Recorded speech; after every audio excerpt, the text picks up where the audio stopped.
Good evening, Final Fantasy Randomizer fans. We have a very special race for you this evening as our chief race crew lead, Dani3883, taking on Duckling, DevioXS. I'm Caleb, and I'm joined in the booth by good friend Ale. How you doing, buddy? Good. Glad to be in the booth with you again tonight, Caleb. I'm sure this will be an interesting match, especially between these 3 and 2 runners tonight. Yeah, this is going to be quite an important race for both of them. Both of them sitting at 3 and 2. Winner of this race will move on to the play-in race, guaranteed to not have to deal with the last chance qualifier. Second place finisher will have to deal with, and it's gonna that last chance qualifier, pretty spooky, scary spot to be with over 20 runners potentially involved in a single race to determine which one of them will get to race in the play-in race where 8 bracket spots are up for grabs. All of this coming in the next 2 weeks after we finish out the Swiss rounds here of our spring tournament. Yeah, so, and if you thought the stakes were high in a 1v1, imagine you're 1 in a 20, all competing on the same speed at the same time for one spot for a chance to move on. So it's going to be really interesting for whoever doesn't take the win tonight.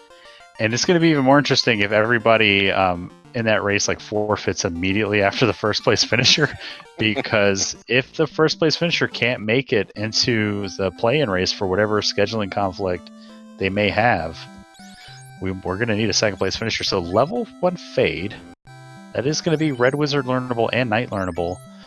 Fire 2 Quad X, pretty good magic to start out with. Yeah, not too bad.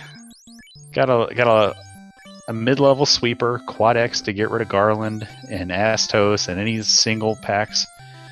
Dani running her standard party comp, Fighter double red-black, and Devio running a pretty popular party here with a Fighter Thief red-black. Yeah, I think with Dani's comp, she's really hoping for that really powerful early games magic, just to take advantage of the 3 black magic casters she's going to have. And I think Devio's on the other end of the spectrum. He's hoping there's something ugly and nasty that, even if the magic is abysmal, he can just use that Thief to run away. Yeah, that Thief will be pretty handy in the early game, running from encounters, especially if we got to go into Marsh Cave. And then around the time we have to leave Marsh Cave or the early levels, that Thief will take a break, take a knee, and possibly come back up later for Topher, but that Thief will go down and that XP will go up for everyone else. So, but yeah, that's definitely something to keep in mind too. And it's all going to depend on what our runners find tonight. You get in the air early, you find an early tail, you find an early katana. Maybe Devio makes his Thief his main damage. Yeah, and I know we're winding down our 6th week of Swiss here, but if you're watching this on YouTube or you're checking it out, maybe this is your first Final Fantasy Randomizer race here on Speed Gaming, the flags that we're running with, the rules that we're running with, puts 3 loose items. They could be progression, they could be an incentivized piece of gear, such as an Opal Bracelet, Power Gauntlet, or Thor Hammer out in the world. And we got to find 7 of those items. We got to find the canoe so we can get to the volcano and take out Carrie. We got to find that rod so we can get to the lich down in the bottom of Earth Cave. We got to find the chime and cubes so we can get all the way up to Tiamat. The Oxyale so we can explore the Sea Shrine and kill Kraken. The loot and the key to explore Topher. And all in all, only 7 items to find, and I believe we have 15 incentivized locations between the main NPCs, the fetch quest NPCs, the 3 locations we have incentivized this week, the Ice Cave, the Temple of Ordeals, and 1 Fire 2 gets rid of Garland for Dani. Fizz taking a nap, probably pretty tired after his late night race. And we get our early rod and loot. So vanilla loot, pretty good. Yeah, and early loot is always something you like seeing, especially with these flags where there are 3 loose. The loot can literally land anywhere in the game with the exception of Temple of Fiends Revisited. So it might be key locked if you find it. If you don't get it from an NPC, it might be buried in some abysmal corner of some dungeon. that you really hate checking. So it's really nice to get that out of the way early, so it takes a little bit of something off your mind. Yeah, and Devio getting his rod of loot just a few seconds behind Dani. Dani gonna finish up her spell shopping, double check, make sure that she has everything she wants before she leaves and heads to Provoca.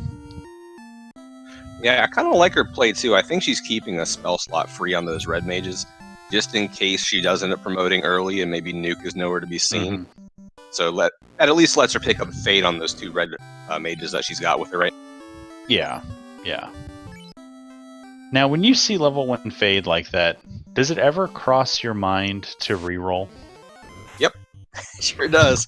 I've done a couple races where I've seen just black magic was abysmal. Like you might have something like hold, sleep, lock, confuse, and you have that 4th slot Fade. I've absolutely rerolled for 2 white mages before and just said, I'll go like fighter, double white black, and see what I can make happen here. Speaking of abysmal black magic, there we go. Slow 2, confuse. I mean, slow 2 can have some efficacy in these flags. I mean, if Kraken 2 is just a nightmare, yeah, there's really good white magic with Life 2 and Viz 2, so the Knight gonna have access to all that. So 3 Life 2 casters, 3 Invis 2 casters. Those are really nice buffs to be able to throw around. Yeah, if I'm in Dani's shoes right now, I'm kind of maybe starting to consider getting rid of the Black Mage. I think it's really just going to be contingent on what we find in Elfland. Like if maybe we find something that level 3 nuke, perhaps. Maybe I'll keep Black Mage up. I know. I'm not going to speak for Dani or her strategy as we get a Thor hammer from Bicky, so GG for all those playing the bingo pool for the Womp Womps. That's a bad thing to find. Or I mean, worst thing to find is that max price gold bracelet. I've had a lot of caffeine, so I'm going to start getting weird. We all know we're in your favorite town right now, so I know you get a little bit jittery when we're in Provoca. I get giddy. It's just like you see my friends, I see the guy with the mohawk. I'm just super excited. And the thing that I was going to say, Dani, I don't see her putting that Black Mage down. I don't think she likes running short parties. I think she'll want to keep 4 up. But she may, if she may see what level 3 has to offer, but I don't know. Yeah, it'll be interesting to see what Devio does over here as well. Just because he's kind of in I don't want to say a slightly worse spot, just because, we don't really have any amazing magic at this point. So he may even be able to go down to something like Fighter, Thief, Red Mage, depending on what we have in the black magic shops coming. Yep. One of the facets of the entire spring tournament is going to be a loose canal. And Grimps with Death Touch, pretty neat. That's a cool thing to find. Maybe that's what happened to Fizzle the first time. So, Loose Canal. Let's talk about that. Yeah, so Loose Canal. Looking at it from your starting spot in Canary, when you first log into the game at, or when you first load up the game, I should say. If you want to get out of the Inner Sea, you've got 2 options. You can hope to get the canoe from someone, and maybe find a floater. Anywhere on the inner continent, so anywhere near Canaria, Temple of Fiends, the Elfland area, Ice Cave, or Volcano. The other way out of the Inner Sea is with the canal that you're talking about, Caleb. So, with that, as these Grimps just continue to just molest everybody, this is unfortunate. Wizard Stick's pretty neat for Dani. Yeah, I'm not sure I'd run back to the Grimp, gauntlet at this point, but Grimp gauntlets. What do they cast? Death Touch. Mm-hmm. So yeah, the canal, like you were saying, we've got a couple spots we can look. The 3 boxes here in Matoya, the 3 in Temple of Fiends, the 2 in Dwarf Cave, or the, I believe, 10 in Marsh Cave without the key. Yeah, sounds about right. So 3, 4, 5, 6, 7, 8, 9, 10. Yeah, 10. Hey, look at that. I remembered a thing. It's math. It's not math if you're just counting. True. 1 plus 1 plus 1. 1 plus 2 plus 1 plus 1. 1 plus 2 plus 1 plus 1. 1, 2, 3, 4, 5, 6, 7, 8, 9, 10, 11, 12. I've had that many cups of tea today. I think I'm with chat right now. Spellzap saying he'd probably be selling that wizard stick. For 50K, where you get half of that back, I'd absolutely be selling that. Yeah. We need money. Danny rocking a mage heavy party. Money is going to be super duper important. To buy spells, level 3 magic, usually kind of priced, but level 4, things can start getting silly with 5 to 6,000 K or 5 to 6,000 gold prices. Yeah, and like you're saying, that's especially important for Danny with that triple black mage comp. Ooh, speaking of our loose canal, here we go. Dwarf's at it today. So Devio can breathe a sigh of relief and know that we don't need to go to the marsh yet. And Danny also now able to exhale and get out of here. Gonna make a pit stop at everybody's favorite dwarf. Hooray! She's super pumped that she doesn't have to go to the marsh cave. I mean, for now she doesn't, but we're all. I mean, at this point, her only path forward is so once our runners get out of this area, they've got a couple different towns they can check for a loose item and hope it has progression. They can go visit the sages and hope they've got something amazing.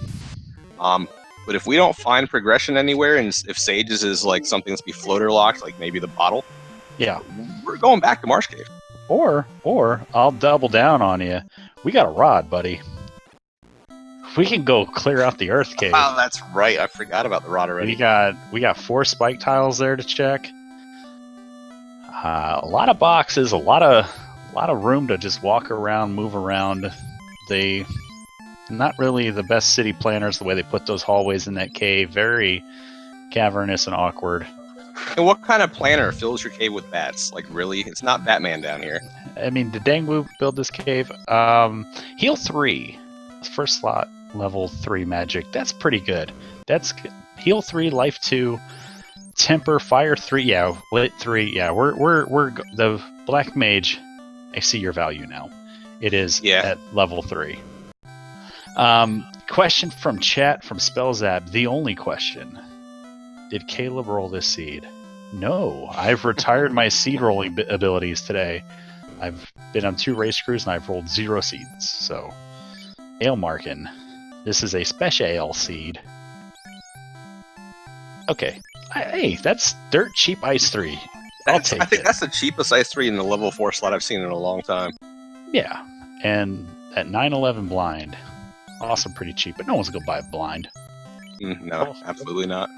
Level 4 heal 2 is pretty good. It's a nice backup to the heal 3. It'll help us mitigate buying heal pots throughout the game. Yeah, and coupled with, like you said, with that heal 3, I mean, having this level 3 magic, I think Danny's like probably grinning right now like a Cheshire cat. She's got everything she could want on those red mages at the moment. She's got life 2, she's got invis 2, she's got heal 3. Like, I think the only thing she's missing from her kit at this point is like cure 4. But you know what? Maybe that's in level 5. Now it's time to sell that wizard stick because we got more spells to buy. Yep, and speaking of buying, we got Devio, loading up on heal pots. I think he kind of knows what's in the wheelhouse at the moment. He knows he's either going to Earth or maybe Crescent and taking a long walk. So, smart play, you're here. It's easy to get to, so why not stock up? And the house is 1,600 gold. Not terrible. Not great, but hey, at least they're not 4,000 gold, so we'll be able to buy a stack of those houses pretty easily. Cheap chain armor, cheap iron armor. We got bucklers. We could do buckler strats. Yeah, but not super pricey like some of the seeds that we've rolled here recently. And Danny will have 3 temper casters, as Spellzap's pointing out. That's going to be real good. Devio will have that too. If we're able to promote, Devio will be able to have that with that ninja. But Devio, he's on his horse. He's out of here. Gonna beat Danny out of the blame him at this point. Yeah. Unrunnable Kaizokus. Definitely making the smart play though, keeping that Thor hammer up front on that thief. On the fighter. So that way, if you do get a runnable battle, you can let the thief kind of do his thing, and you can still pump out damage with the other 3 characters. Yeah, running gun strat's so good with the thief. And Danny now stocking up on her heal pots. She'll be breaking out of the interceder in about a minute or so behind Devio. Devio gonna pop in. We're gonna get a look here. Level 5. Nope, just kidding. Let's look at an armor shop. Yeah, a we saw weapon pretty shop. expensive silver swords back in Elfland. I think they're about 6K a pop, so I can understand why we're not picking them up. I'm not sure what he's looking for aside from just, I guess it's just those cheap copper or silver bracelets for his mages. Yeah, I wanted to get some sort of absorb on those mages. Copper, that's fine. It'll absorb something. Yeah, it might take a hit or two. Alright, we got single target Wall, invis. that's not bad. Wall gonna be out of reach, except for the white mage. Lock 2 and fast, learnable by the red mage without promotion. It's pretty good. Yeah, so I mean, at this point, the only thing we're really missing from that red mage's kit, like you said, we talked about earlier, aside from that Cure 4, we've got level 3 spells for days. We've seen Fire, Ice, and Lit 3 already. We've seen level 1 Fade, so once we can promote, there's our high power spell. So we're kind of not caring where nuke landing at this point. Yeah, I mean, it's going to be level 6 or higher. Along with... no, we saw Fade at level 1, that's right. It's just locked to promotion. Mm-hmm. Yeah, so that's just going to be really reliant on when we find the airship in the tail and do our promotion. Take our papers to HR, as you like to say. Yeah, it's important. Still like to see somebody try that in real life. Hey, so I found this tail out back. My understanding is I can bring this to you for a promotion. Human resources managers hate him. He promotes people with the severed tails of rodents. Learn his one easy trick. Yeah. Click here. Bahamut with that clickbait. So I like Devio's play here, doing the guaranteed stopover in Crescent. He gets to check out his second item shop. Still no vendor item. Uh-oh. We have a potential of a vendor item in Onrak. If the sages give you Bupkiss here, do you sail to Onrak to just pop your head in the store, see what they got working? So we got exit level 6.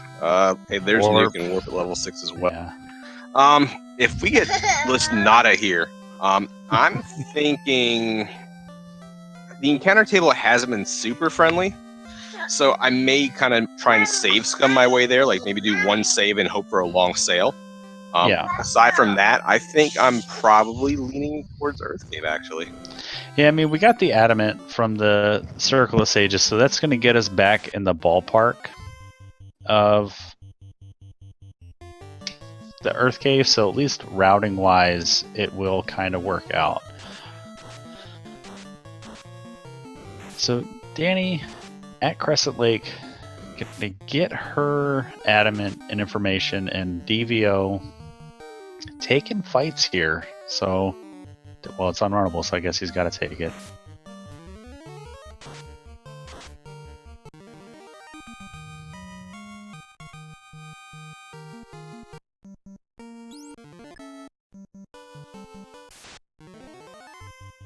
Alright, Dani level 8 across the board. I did not see Devio's levels. I'd imagine they're similar. Get a look next time he pops into a menu. More unrunnables.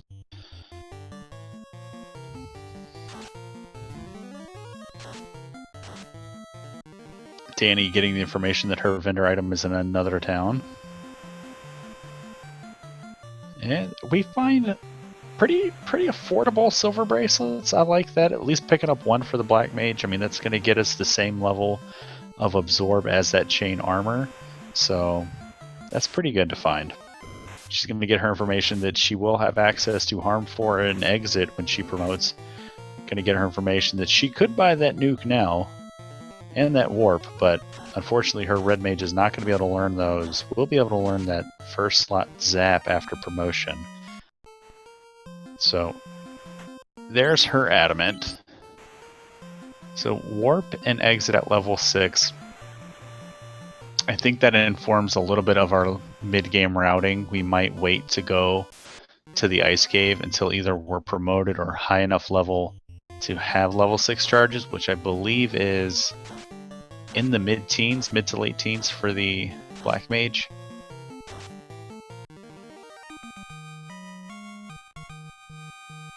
Okay, so Devio a little behind in the levels, but I mean, in the early game levels, you're going to gain and lose them pretty quickly as you go through this. And there's Hope you like a fetch quest. So trading stones for herb. Hooray!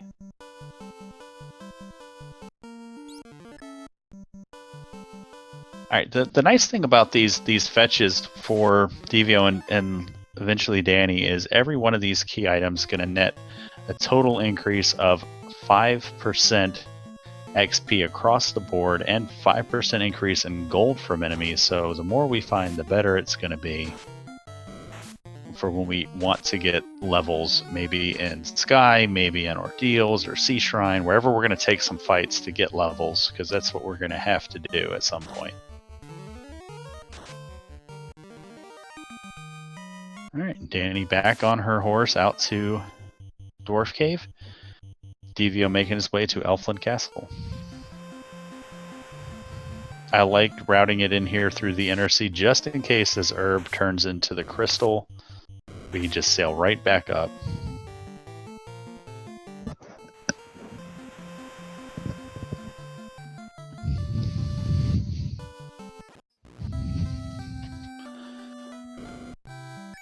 Devio making a pit stop, getting the 9 gold house. Yeah, crystal or TNT with, yeah.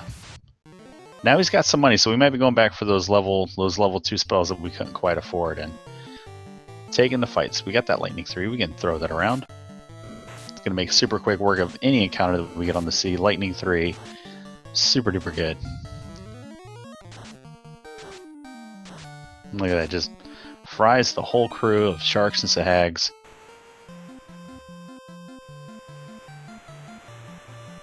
And taking the detour back to Provoca. I get it. It's really nice this time of year. It's just pleasant. You smell the sea air.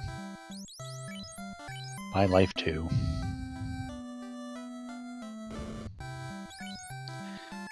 How many? And he's getting that slow too. Pretty neat. I like the play. Devio, newer runner in the community, but picking up all sorts of skills from. And Dani bonks off the Hooray Dwarf, scuffing her friend and hero.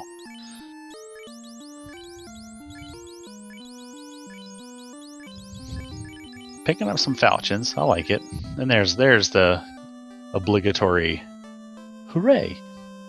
I think it's 4 hoorays for Dani, 1 for Devio. We'll see how many more we get through the run if we got a quadruple dip. So Devio saves and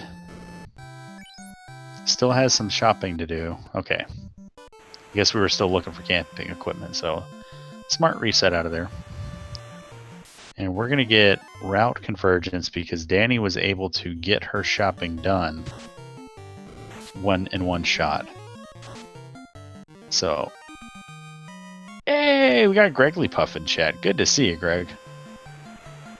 Alright, runners converging on Elfland. Dani beating Devio to Elfland because of the little sidebar there into Provoca.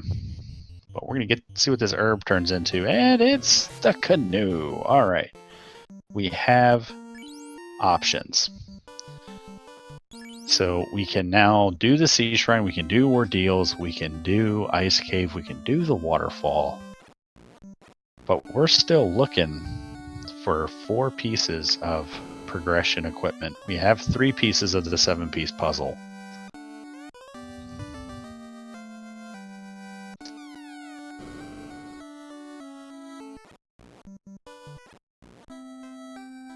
Two of the biggest pieces of the puzzle still missing, the Oxyale and the Chime.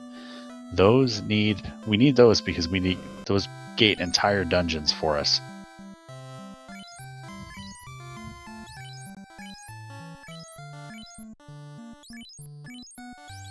Alright, so Dani gonna break out of the Inner Sea here. Probably, I would imagine she's gonna go straight south to Ordeals, but not before checking out Melmond.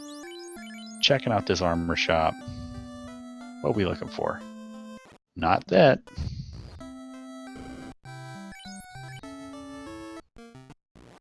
She's going to see her lock 2s and fast. That's the best spells we can get there. Expensive fast at 10k. Can't really afford that quite yet. Probably pick it up when we come back here with the slab. single target invis, often skipped over. I do like it.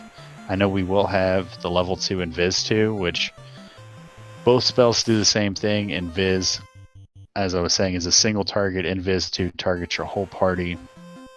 With each cast, they raise your evasion by 40, making you that much less likely to be hit by a physical attack. So look at this. Both of our runners circling the world here, heading down south, north, whatever cardinal direction you want, going to the Ordeals waterfall area. Wonder if both go into Ordeals or if they split up. Because I do kind of like the waterfall check here. We don't have warp or exit, but there's 2 vendors to check. And 2 vendors, I mean, I've seen so many floaters for sale or floaters in waterfall. I know we've seen a lot in Ordeals too, but with it being potentially 2 checks compared to the 1 in Ordeals, I like it. I think it's a little bit quicker than Ordeals too, at least the vendor checks, but we also don't have a ton of money, so I could see either play. The logic behind it. Alright. Synchronicity continues as Devio and Dani. This seed isn't linear, but they sure playing it like it is. Dani with all sorts of resources. That's one of the things I've noticed doing commentary for Dani's races is she never goes anywhere without enough healing or save items. It's a very heads up move. And there's Mancats with Rub and Stinger, so just might as well just hit that reset button. We don't want to be here anymore. But we got life too. Okay. I would have reset, but I am reactive and I don't like dumb stuff. And those Mancats are dumb stuff. So Sorcerers, on the other hand, for Devio, gonna fall down to a single ice 3. That's pretty neat. And checking the spike tile, the one that a lot of people check. I missed what was in the box because I was looking at Dani's screen. Alright, Devio getting zonked back to the start of the same room. Same thing's going to happen to Dani. Go back to the beginning and try it again. I said go back to the beginning and try it again, Devio. So, back-to-back womp womps.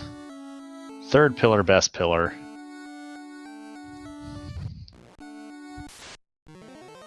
Mummies, that's a good fight. Take this. We got that fire 3. Burn them down. Oh, with glance and slow too. We don't like this fight anymore. Mummies with glance. Spooky scary. Level 1 fire 2 gonna earn its keep though.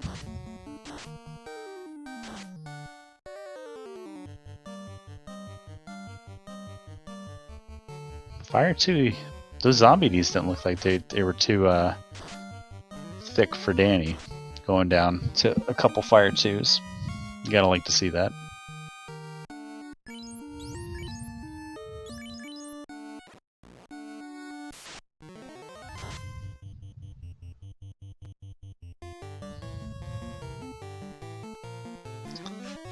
Alright, so it looks like everyone's in Ordeals while I stepped away.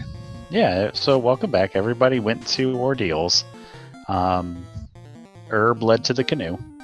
So that's where we've been. We found mummies with glance, Mancats with rub, and we don't have pro ring, so Ordeals kind of spooky scary.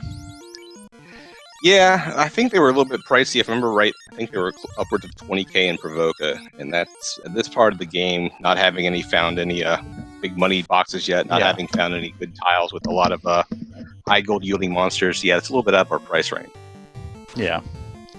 But Dani getting levels, over 300 HP on that fighter already. Feels pretty good.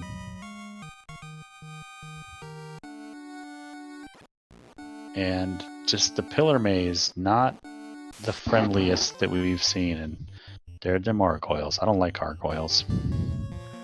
And knowing that the mobs have nasty skills in here, I think this is going to be one of those situations where when you're kind of lacking your warp to kind of easily cheese it, if you don't make it through within a couple times, I think I'd probably just reset as they both make it to the stairs like simultaneously. Yeah.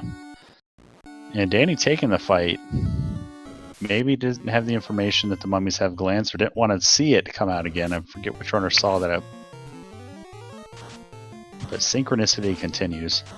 Yeah, it looks like those mummies are pretty beefy too. So yeah, the whiz mummies didn't have anything too scary. It's the regular mummies we got to watch out for, because we don't have a whole lot of soft potions if we have any.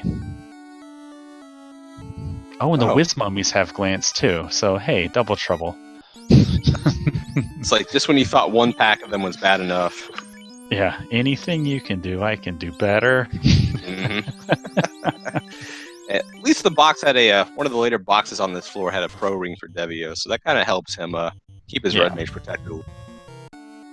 And the Zeus gauntlet's pretty nice too. So yeah, having that second lit 2 cast, I'm sure he can. I missed where he put it, but I'd imagine he probably would have put one of the 2 on his thief, the other one on his fighter. Yeah. So Danny continuing her stroll here. So I guess let's go back to the speculation, because it's always fun in these seeds. Say Ordeals is a womp womp. Where are we going? Are we going to go hit up Waterfall? Are we going to go in maybe double back to Earth Cave? I talked about it while you were away for a second.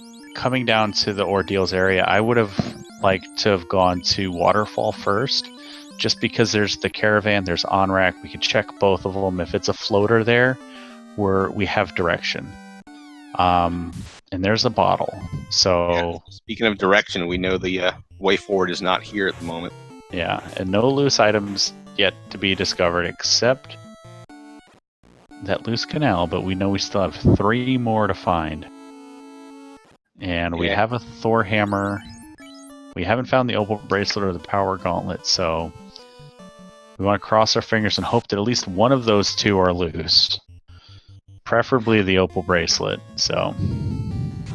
I was going to say, if I'm Danny, I'm probably hoping that the power bonk is loose, just because I'm going to have 3 temper casters. Well, they'll both have 3 temper casters later in the game, but one of them requires promotion to hit that 3rd one, so...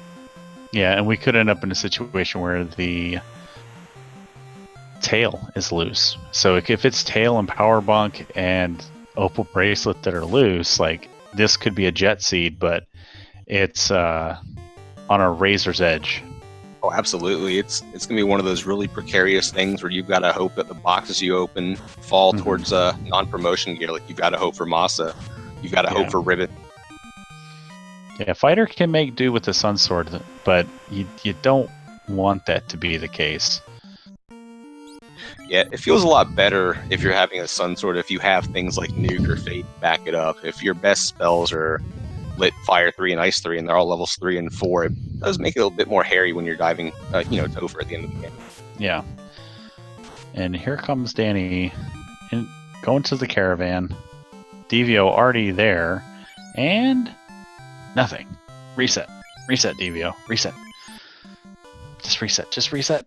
Oh, maybe, there we go. Devio, this is his 6th race in Final Fantasy Randomizer.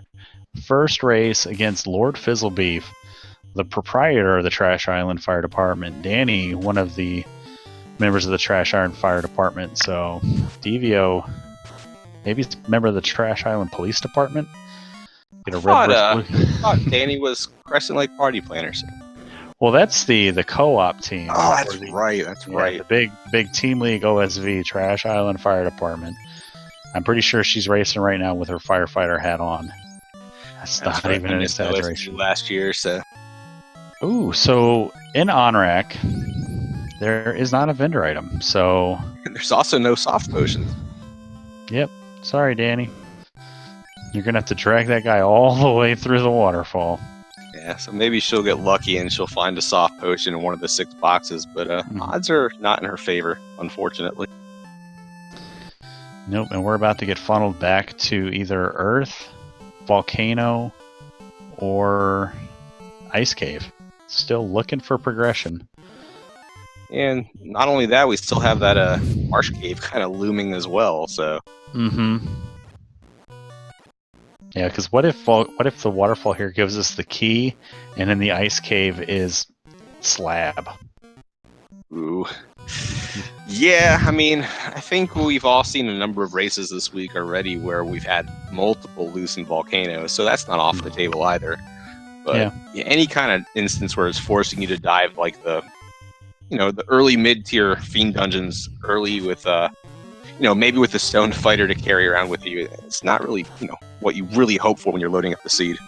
Yeah, I mean, Dani inadvertently doing the 3-man through waterfall will help get her mages a bunch of levels, get some more spell charges, so when we pick the fighter back up, he may be a little behind level-wise, but he's going to catch up super quick. And we got unrunnable Girth Sharks and Wissahags. Good thing we found all that Lightning 2 gear.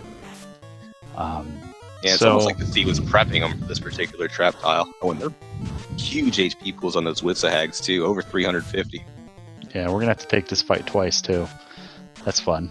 Yeah, I mean, as long as they don't have any nasty skills or spells, and I guess knock on wood that we're not jinxing our runners with the commentator curse. We did that for Dani. Another mummy glance situation.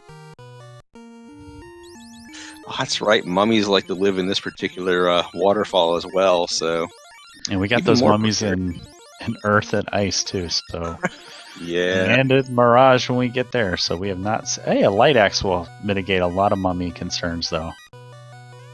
Come here, robot. Your vanilla cube. So, oof. I don't know what would have been worse for the runners, key or cube. Cube. Because key at least gives us some more boxes to open. Cube Cube keeps you from having to double back and think maybe I should have gone to Marsh earlier. Yeah, it's a piece of the puzzle. It's a required item, but I mean, yeah, it's definitely going to be interesting to see if they continue holding hands on their next play or if they diverge a little bit here. Yeah. Like, I know most runners, and I'm not really speaking for Dani or Devio here, but I know for Ice Cave, you'd really like to have either warp or exit when you go through there to either cheese it or just get out quick. Yeah. But that might be a little bit out of our area of opportunity or our ability at this moment. So. Well, it depends on how many fights we take through the volcano or through the Ice Cave here, because what level does the Black Mage get level 6 charges? Is it like 16? Sounds about right. Yeah, I believe it's in that area. So, if we get level 16, everyone's got a Black Mage. The Black Mage can learn every spell in level 6. So, we could at least do the Warp Trick in the Ice Cave and not have to make 2 passes through the damage floors. Yeah, that's a valid point. I think I'd still probably dive the damage floors at this point because again we still have on the table, but especially being able to skip a couple of those trap tiles and skip the long loop back around, that's always beneficial.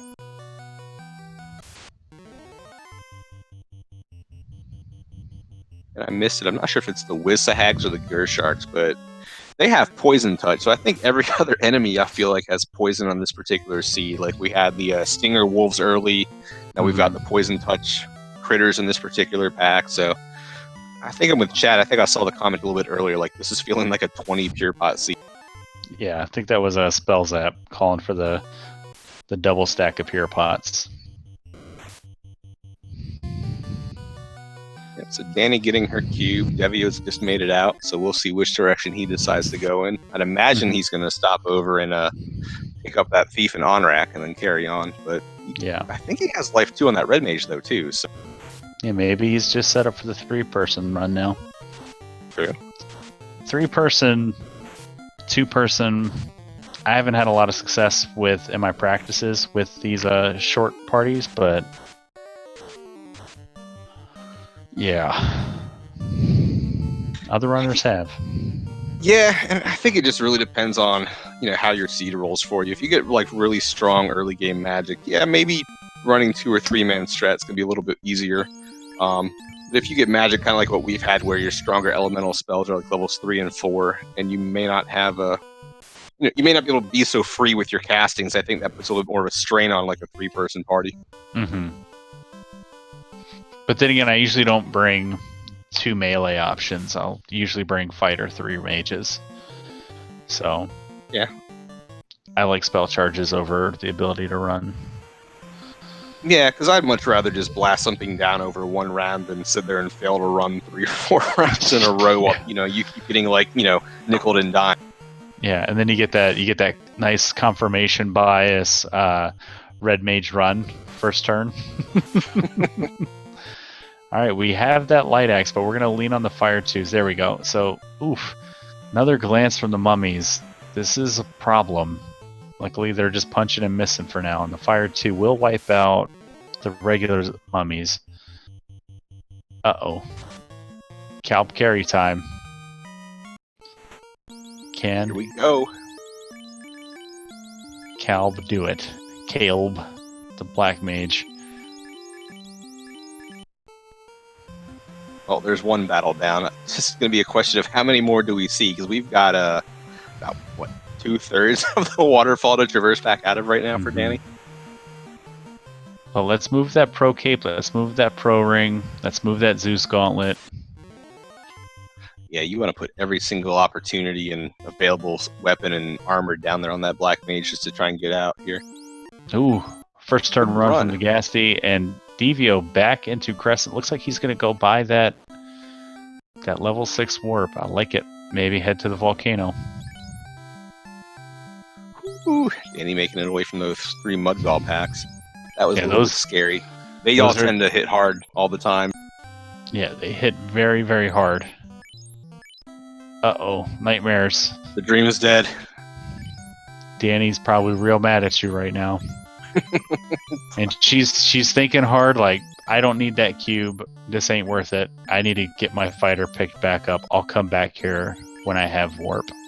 Yeah, I like getting out of here. It's it's not going to help you immediately. Mm-hmm. Odds are you can route it back in if and when you find Oxyale. So it'll be easier to pick up at that point in time. You'll probably have a level 6 charge for warp to get out in one shot. Yeah, unless that cube is blocking Oxyale. Yeah, that's the only consideration.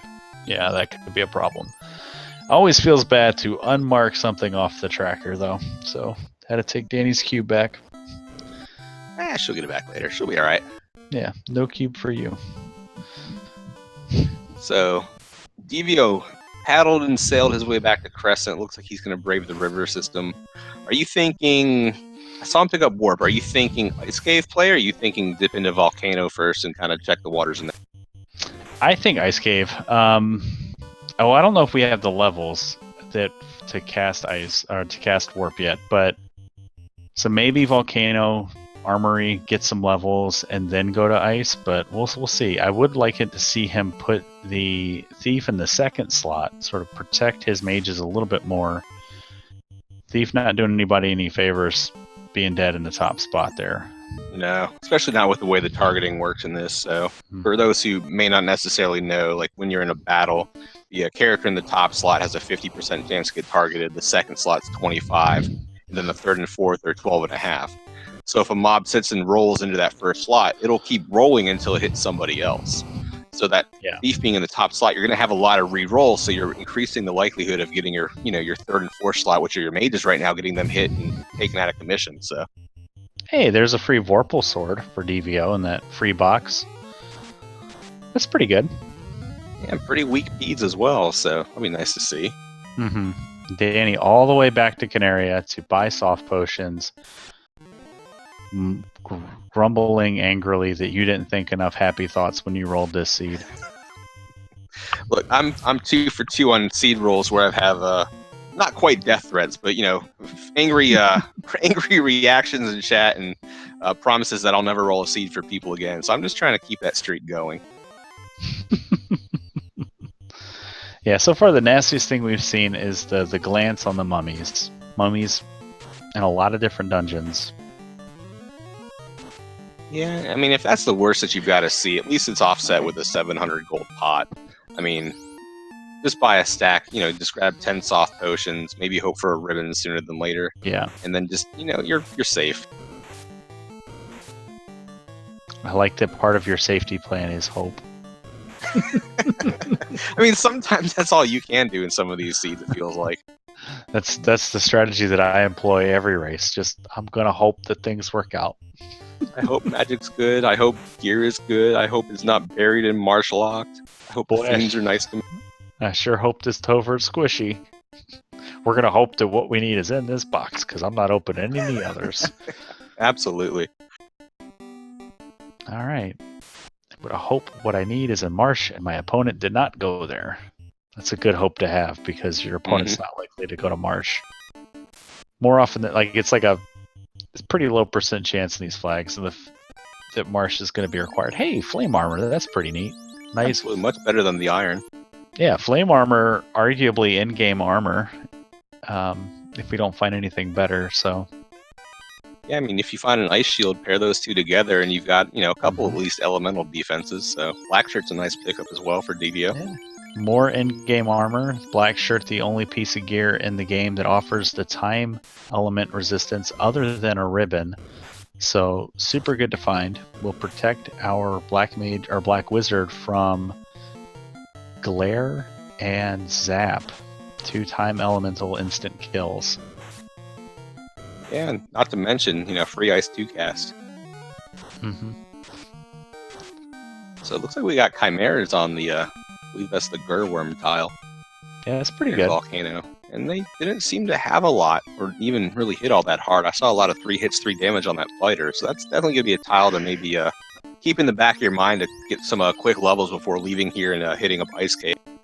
Oh, we opened a silver hat to replace our silver hat, so it happens. Just doing hat things. Yeah. DVO. Danny going to Ice Cave. Yep, it's an incentivized location. Why not? Did he check that? Did he check that very top box in the cluster? Yeah, I believe when he was walking into that room, he walked down and our Hydra's with Quad X. Yeah, that's a pro ring. We want pro rings for those. Pro rings are keep health on that fighter. Quad X will kill you if you don't have a pro ring or more than 300 HP health. Yeah, luckily he's at 430. You just got to keep him topped off, which I know when you're doing these quick armory checks, you're not really worried about necessarily topping your people off, especially if you haven't necessarily found anything amazing. Like I think through all the checks, the 2 highlights are going to be that flame armor and the black shirt. So if you take a wipe, it's not like you're losing, like 2 loose items in a Masa or something like that. Yeah. But we want to keep as many of these levels as possible. They're all super important. So we're gonna walk out, drop a house, and see if we continue to dive down onto the Agama floor. Seen a lot of loose items show up down there, more so than in the armory lately. Yeah, I'm thinking in my head like which direction I would be thinking of going at this time. Like I think the best we have is, like we said a few times, we've got the level 3 elemental spells. We do have a couple temper casters. I don't know if that, how many rounds you want to dedicate to throwing temper on a falchion though. So I mean, you could potentially get down there and get carry. It's just, kind of going back to a couple minutes ago, you got to hope that she doesn't have anything. Yeah. If she's got any kind of elemental ability or spell, that's going to ruin our day because we haven't seen any ribbons yet. Yeah. But I mean, it kind of fits the theme of the tournament. It's all a gamble. So someone's going to make the right call and someone won't. Yeah, everything's a gamble when you play in a casino. And more mummies for Danny. We knew we were going to see them in the ice cave. We know we're going to see them again in Mirage. I think she just missed them in between ordeals and Waterfall and just wanted to get them out of the way. Hey, we got Agama. That's pretty neat. Oh, comment from Cheesenator in chat. Do I sense some shade about the randomness of the flag? No, I mean the randomness of the flags has benefited my dumb playstyle. So, because I like to gamble. Yeah, some would call it an addiction. No, these flags just help put the random in randomizer. That's all it is. Yeah, I'm a big believer in lots of loose items. Like when you watch the more like the bigger, the higher profile randomizers, the Link to the Past randomizers, those are everything loose everywhere.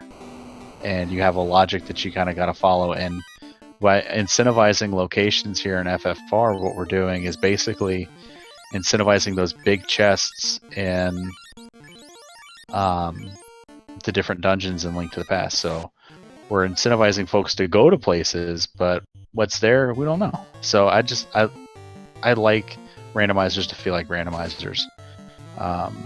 And I mean, it can be super tilting at times. And there's stone poison from the mad ponies. Oh, Danny. And there's a ribbon. There we go. So first the ponies put you to sleep, then they turn you to stone, and then apparently they didn't want to roast you and toast you. So these ponies are not playing.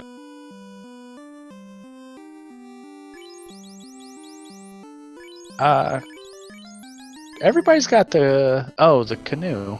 Yeah. I thought I had the canoe mark. My bad.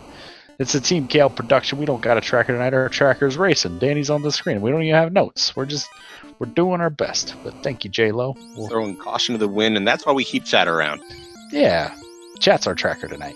Should have put that in the SG sign-ups. Wonder if we can get a thank you line in there. And thanks for chat for helping out tracking. Yeah. Twitch chat tracks like the Twitch plays Pokemon. Katana for Devio. I wonder if that informs our decision to keep that thief asleep. That's our first real in-game weapon. I mean, the Vorpal will work, but Katana's pretty good too. Hey, here's a trap tile. Mm-hmm. We had level 1 fire too. I guess we didn't buy it for Devio on the Red Mage because we kept the spot open for Fade. So yeah, that makes sense. That tracks. Yeah, it looks like they might be a little beefy. Looks like they got over 106. So the lowest damage roll I've seen so far in this particular fight. Yeah, less than ideal. Eating a fire 2 and a lightning 2 doesn't feel great. No, so I might consider just taking this fight this time, and then I'd imagine our runner, I'd imagine Devio rather is going to check the red D chest as well. So you take that fight 3 times. I think that's enough, especially considering how deep it is in here. And it looks like they rolled a fair number of hits. So.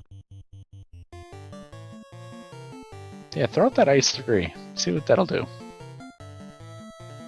Keep those fire 2s rolling. We're not going to need them on carry, but... Yeah, I mean, it makes sense why he's saving them, just because it does share the same spell slot as Temper. And I think that might be his carry 2 plan right now, is just to buff up that knight buff up the fighter as much as he'll go and just swing for the fences and hope it hits. Alright, Ice 3 didn't do anything, but hey, Fire 3, that'll get the job done. Yeah, it cleared it out nicely. And level 19 on this level, super good. Yeah, especially considering we still have all the high EXP dungeons to go through. Yeah. The Chimera packs were nice to see. Hey, there's a soft potion. But we've still got all of sea to go through. We've got all of sky to go through, and yeah, I think this. I think the play here is going to be to pick up that thief once we get in the air and promote, and just let him catch up on levels. If we get in the air and promote. So Danny has 5 boxes left in ice. The incentivized box still in ice. And Devio's full cleared volcano. We haven't found progression yet. Earth and marsh looking pretty good. Yeah, I think Devio here at this point is either hoping for floater, because that's what everyone hopes for. Is let you get around the world, opens everything up to you. I think the thing that would fall most in his favor at this point is going to be if we find the chime. Either in a Ice Cave for Danny, or if he happens to find it when he leaves here, and maybe he decides to do a cheeky check in Earth or Marsh. You gotta imagine he's gonna go to Ice next. I really want to see him pick that thief up. At least he'll warp in, he'll get that box, he'll still probably keep checking boxes, because we still have yet to see, speaking of the first loose, there we go. Yeah, and that's free enough that Devio should get that very soon. Yeah, and he hasn't found any loose items yet, so he has no reason to stop checking boxes at this point, because as soon as you start skipping boxes, in the back of your head, that's where the little voice pops up and says, hey, that box you skipped, that's got the floater in. Oh, Carrie punching hard, taking out Death. Death displays her namesake. Uh-oh, not doing a whole lot of damage here. Ebort, we're going to do an invis too. A question from chat, and there's a chime. Okay, so pieces of the puzzle coming together. All we need for go mode is a key, and we have a bottle. So, Yeah, I wonder which way we're gonna see here. Yeah, so our progression's gonna be loose. Carrie's got damage poison, so this might be a little bit concerning if he happens, or Carrie happens to roll high HP here. Yeah, still not doing it. Yeah, that's a little scary. Throw a temper. We're gonna keep the heal 3s coming. That's fair strategy. Swinging. That's at a silver axe or a great axe? Yeah, silver axe that we picked up on the way down. Yeah, that's not gonna have the best crit rate, but it'll do some damage. Yeah, anything will do some damage. Better than that falchion, so. Yeah, 3 hits, 96. Oof. Quad X again, maybe? Maybe? Yeah, we did it. Got it. Love the quad. Every time Quad X hits, you feel like a genius. Yeah, absolutely. It's one of those things, it's having some kind of base knowledge about your enemy scaling and enemy stats and saying, hey, I've already done 400 HP of damage. I think I might be in range. Let's throw it out and just see if I can get this kill and end this fight ASAP. And Devio picks up the thief, and we're back to 4-person party. So, got good levels on the fighter and the 3 mages. I like it. Dani, Chime, and Oxyel in hand. I wonder if it's time to go to Sea Shrine. Yeah, I mean, at least if she goes to sea, she can pick back up the cube that she left down there with the robot. I do know she's a big proponent of Sky, but you can't quite get there without that cube. So I don't know if I'd do a just jump into Mirage and jump out quite yet.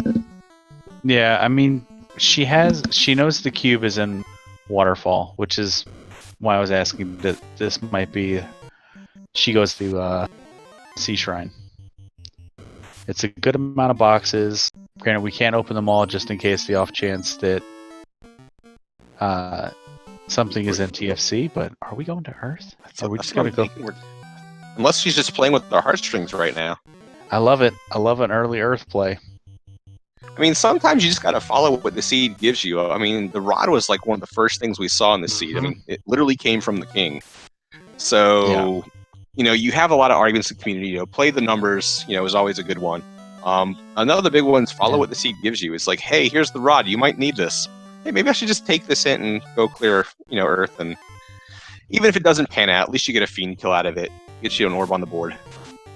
I'm picking up the fasts. That makes me think she's prepping for the higher XP fiend dungeons. Because you don't really need fast to get through Earth Cave, but you need fast to get through Tia and potentially a Warmech, so. Yeah, and the other hand of it too is she might be starting to consider maybe I'm not going to be finding the tail. Because, like we said, the only thing we're missing from true go mode is going to be that key. Yeah. We know where the cube is for Dani, so that's really the only thing that her and Devio are kind of both are still looking for. So that's kind of one of those things like, hey, I still have 2 loose on the table. I may not find the floater. I may not find the tail. I may not get to promote. So she's doing the thing. She's going to Earth Cave. I like it. Like we talked about earlier, you've got a couple different. You've got 3 trap tiles on the first floor to check, 1 up top and 1 on the bottom. The traditional Earth Fiend fight tiles. So maybe you can find a 3-eye grind there just to kind of help boost your levels up. Because I think if I was running around at like level 14, 15, at right around the hour mark, I might start feeling like my levels aren't quite where they should be at this point in the seed. And then you've also got the 2 different fight or spike tiles over in the Hall of Giants that you can go and take on. So. Hey, Jeffy, thanks for the subscription for Speed Gaming.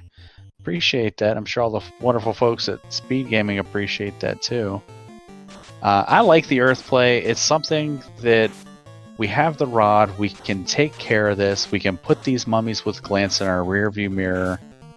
I like it, but we know that we have to go back to Waterfall to get the cube. We can reset now. So we're in the area, proximity routing, get the orb, open the boxes. If there's something here,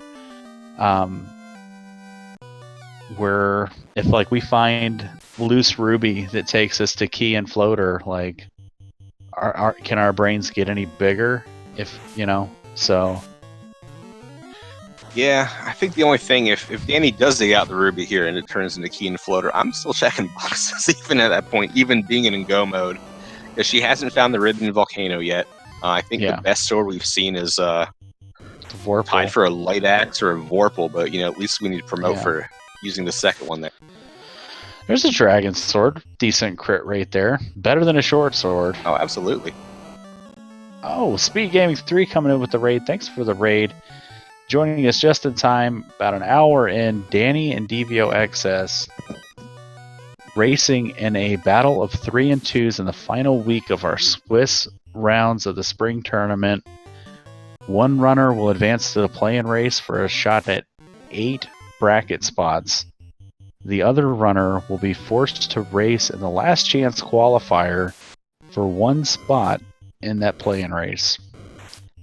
And 1 spot for 20 people, that's you're not really liking those odds if you're looking to make brackets, and definitely gives you motivation to try to, kind of bring out your A game for your 3 and 2. So Dani gonna check the spikes. Rockall's not bad. Yeah, it's not the worst thing we've seen. Yeah, it'd be better if we had Zap or Nuke or Fade. Cerberus would just reset. Yeah, that's no value in either one of those. Yeah. Like that Rockall tile might be decent later on. Like if we happen to find the floater and promote, we have Fade available to the red mages and Canary, and that 4th slot of white magic might be a way to just quickly get levels before diving Topher if things have gone sideways and you find you're under level going there. But yeah, with how hard they were hitting, I don't know if I'd spend a lot of time there now, which I like Dani diving here. Smart play. And I know as broadcasters and commentators, we're not supposed to really show any sort of bias or anything, but I really, really like what Devio's doing here. He's, like I said, runner, joined the community right before the spring tournament starts. He's a duckling. Dani gets rewarded with a ribbon here. Devio digs up that Oxyale. Out of nowhere, like I said, it didn't have an easy schedule by any means, and just marking the progress, week to week to week, and right now he's going toe to toe with Dani, who's also been racing super well.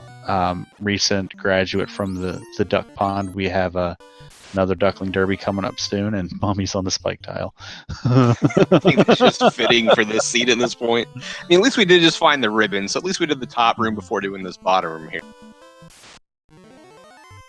But yeah, just to piggyback off what you're saying, I mean, even across this whole tournament so far, we've had a fair number of new people coming into this community and just really showing what they got, and it's been impressive play all around from really everyone involved. So I kind of if I'm in brackets or if I'm in the pool of 4 and 2, I might be kind of looking over my shoulder at Devio here and wondering, okay, what's going on here? I might be a little bit worried. Yeah. And Dani resets out, just doesn't want to deal with these glance mummies anymore. It's fine. We can pick up that ribbon again on our way through. Yeah, I mean, smart play. I think she's only got about 6 or 7 soft potions, and she's still got a couple floors worth of mummies to get through, depending on how the encounters go. So, what's on that spike tile when you get to the next floor with the vampire. Do you check that box, the Ik Ben Maya Memorial box on Earth 3, right before the vampire? I think you kind of have to. Even with it having the lance, I mean, you just got to kind of hope for turn order, but you still have 2 loose on the table. I think you still got to check in there and try it and hope for the best. Yeah, I'd agree. Can't hold anything back. Yeah, if anything, I might do a little bit of moving around of gear for that particular fight. Like I might put the light axe on that particular red mage who has the ribbon. So even if the other 3 get stoned off, at least you have something to do in case you don't want to burn all of your level 1 fire 2 charge. Yeah, I was just thinking because she was in that same situation and chose to reset out of that fight. So, granted, not a huge time loss there, but 30 seconds to a minute counts. Yeah, I think she's just worried about having to, running into another encounter of mummies down here, having another party member or 2 stoned, then having Mhm. Devio punching his ticket to sky. Sailing up. Danny checking the box that nobody likes to check on Earth 3 and gets $472. Pretty good. It's like level 2 magic money. Yeah, it's consolation prize here. Thanks for taking the 12 seconds and the 48 steps to get over here.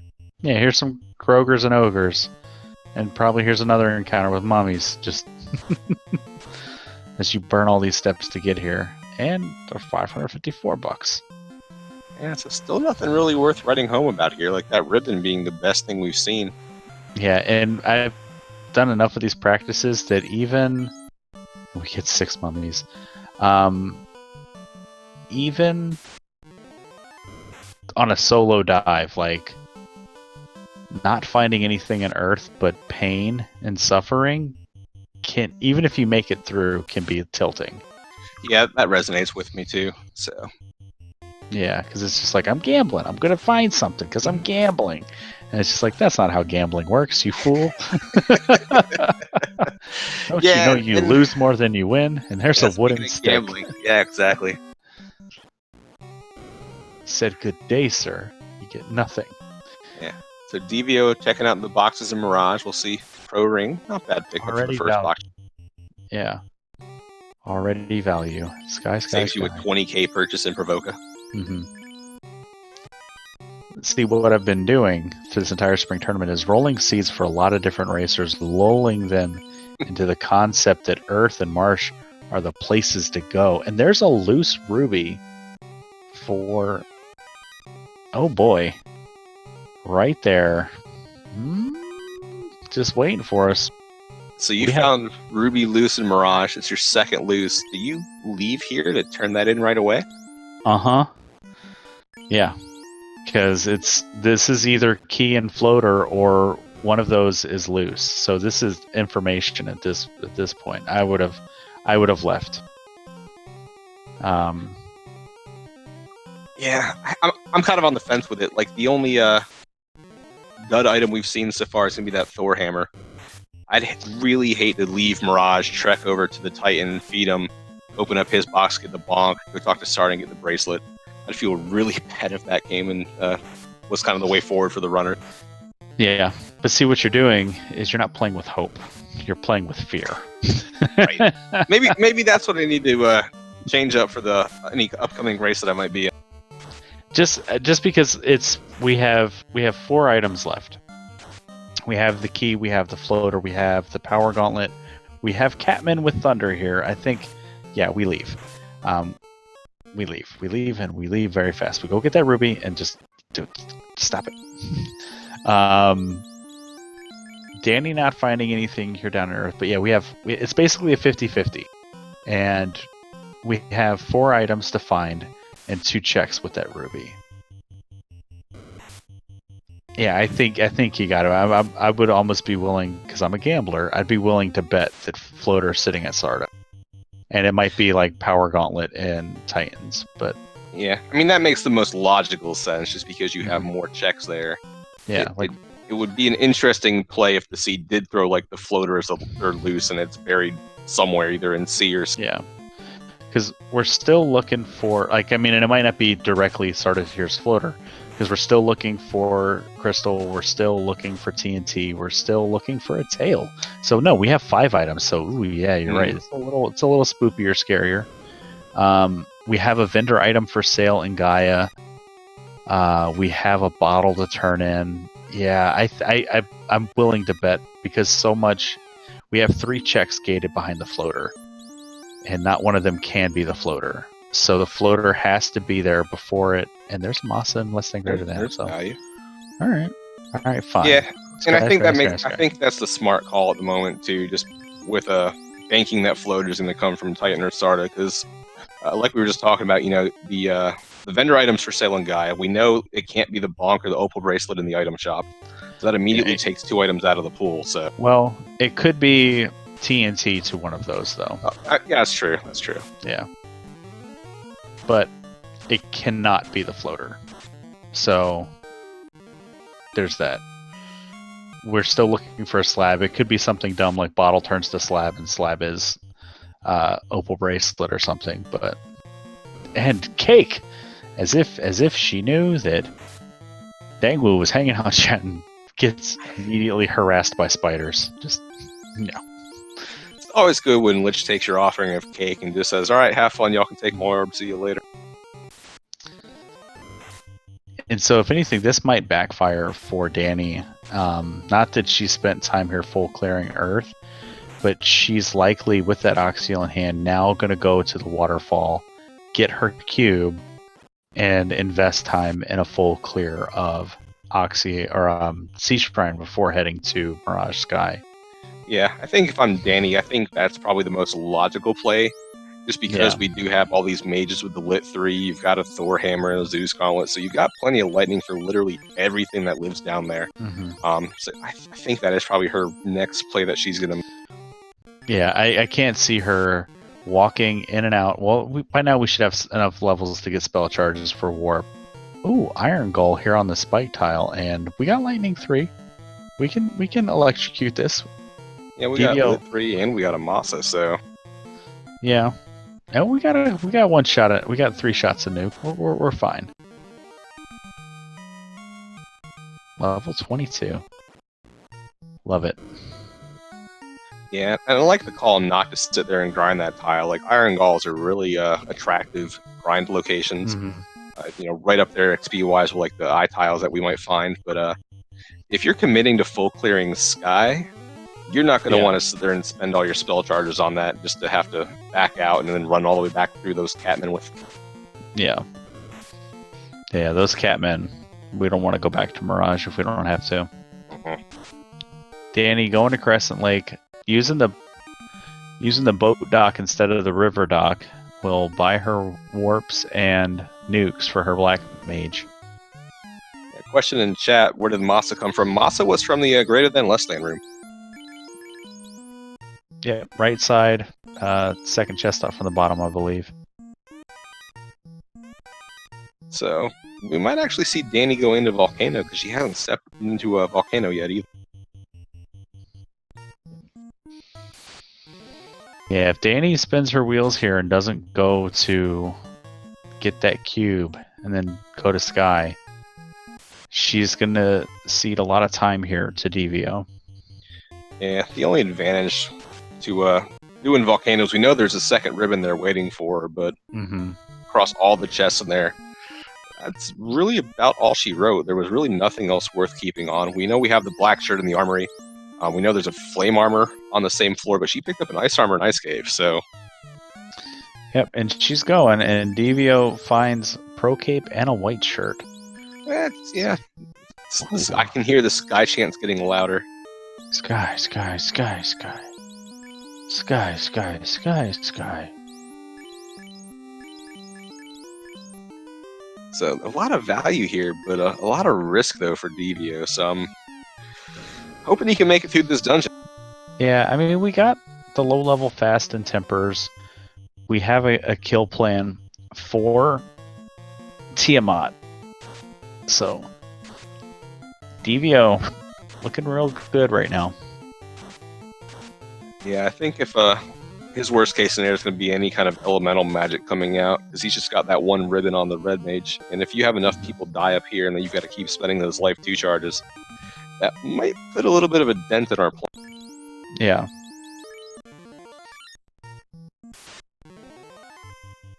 Hey, there's a free XP fight. Yeah, just Sky forcing you to take your medicine, eat that eye. How many times this tournament have we seen like there be unrunnables on the Bridge of Destiny, and it's like, here, you really need some extra EXP. How about you just go ahead and take it? Yeah. Or in Topher. That's the worst. Yeah. Because by that time, if you're diving through Topher, you really don't want to see the unrunnables, because you are typically adequately leveled. You've got your game plan in place, everything's there, and then it's just like, oh wait, hard stop. Need you to clear this pack for. Metal Slime's on the right side. Dani did find a mage stick all the way down there in Earth 4, so if she happens to see those here, that'll be nice, but on the other hand, Fire 2 is a level 1 spell. So working our way, Danny's popping the volcano, gonna hop in there, see what's going on. Devio's continuing to clear the left side of Sky 2. Comment in chat from the adversary. Why do people call it the greater than less than room when it's clearly the less than greater than room? I'll have you know, adversary, I typically call it the less than greater than room. So I'm with you. I do it just to be contentious. It's because there's a corollary between doing math live on Twitch and using math symbols live on Twitch. You don't want to be caught doing math on Twitch, so you just do it backwards. Mm-hmm. I think it rolls off the tongue a little bit easier too. And once you say less than greater than a little bit, it catches up. Gold bracelet pickup, that's a nice find. Yeah, a little bit of an upgrade there to that silver bracelet on the red mace. That'll make him a little bit happier. More defense for his life caster. Now, Trent in chat pointing out no math on Twitch. I mean, is it math on Twitch if we're just talking about math? It's just the symbols. Yeah. We're advocating for distance learning. Yeah. Is it math on Twitch if you're counting? We've only done that a couple dozen times this seed.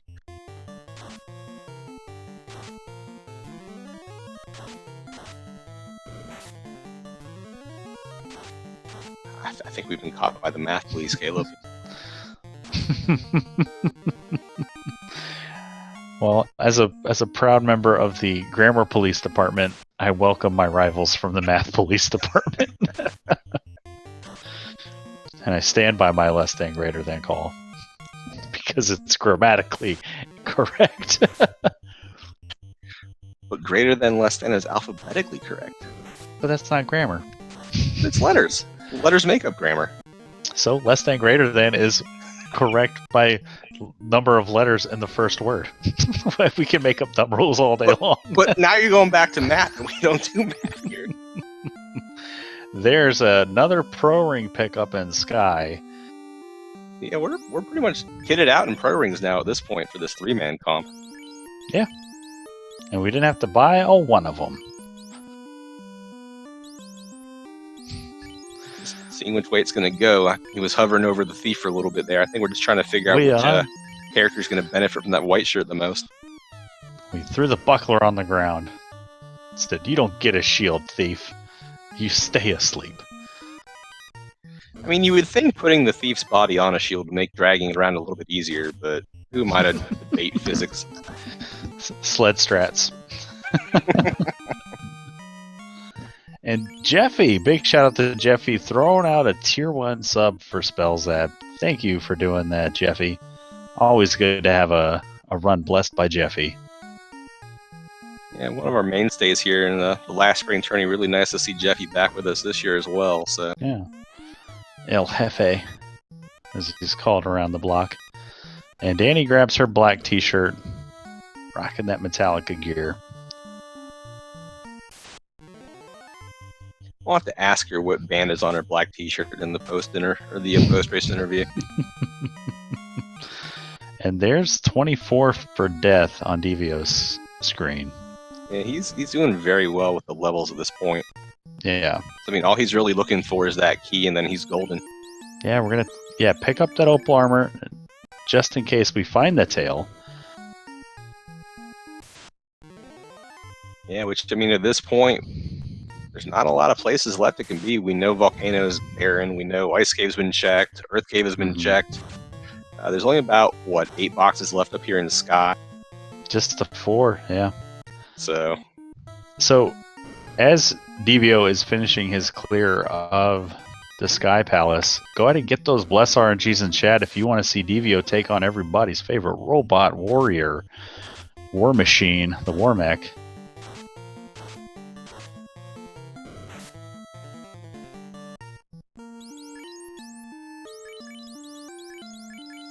And Danny walks out of the volcanoes, forgets to save, and walks right back in. And the chants are coming from Command Post Gamma for the War Mech. Yeah, just Sky 4 just throwing everybody, kind of delaying it at the moment. So, let's get some nachos before we get a feast on some chicken wings.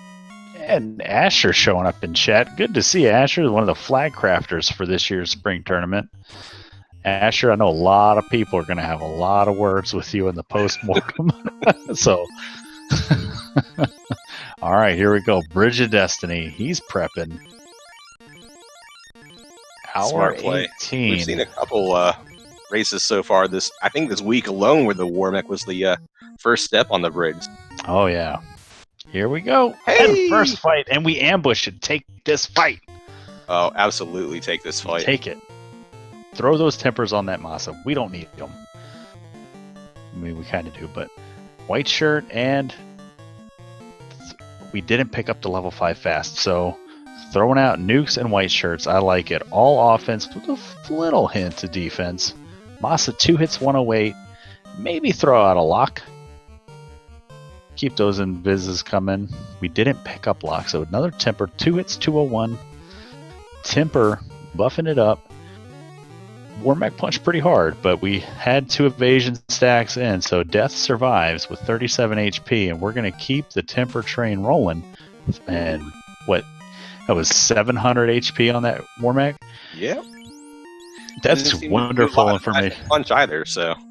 And Danny grabs her second ribbon here in the Agama floor. We knew that was waiting for her, but you almost would love to see another Warmech if you're Devio. Kind of would too. I think it's really interesting though that Warmech was the only thing he encountered on the entire bridge. And he, with all those key items that he has, it's a perfect time to find Warmech. So huge levels. Tia's coming up. Perfect time to bring up the thief too. You know, might be a little bit of a evasion stack in the front, as we like to call the thief. But on the other hand, the other 3 characters in your party are probably either at or right beyond the levels you want for Topher. So at this point, you've got a Masa, you've got a Katana. Hey, there's your 2 melee comp to kind of swing your way through Topher. So yeah, Tiamat not doing a whole lot here, but has a lot of absorb. So we're gonna throw some tempers. I like the call to throw the fighter into the backline as well. Yeah, a lot of evade, a lot of absorb. 1 hit for 79 from that Masa. And here comes a slow, and it hits both of our melees. That might make this fight take a little bit longer, and now you've got to start hoping that Tia doesn't have other nasty spells and skills to follow up with what she's thrown at. Yeah, we've got the nuke. We still got plenty of tempers here, but yeah, I think it's time to start getting cheeky with the quad X's, and yeah, because now we're missing. So Tia still has more than 300 HP, which isn't surprising. So it's bad that that went out. Wow. Nice roll on that nuke there. Wow. At 396. Now it might be time to throw out another quad X. Because if that Tia was within 700 HP of our first quad X, it's going to be dead now. So I would definitely throw out a quad X on that next turn. Yeah, absolutely. Ice 2, whatever. Free round. Let's go.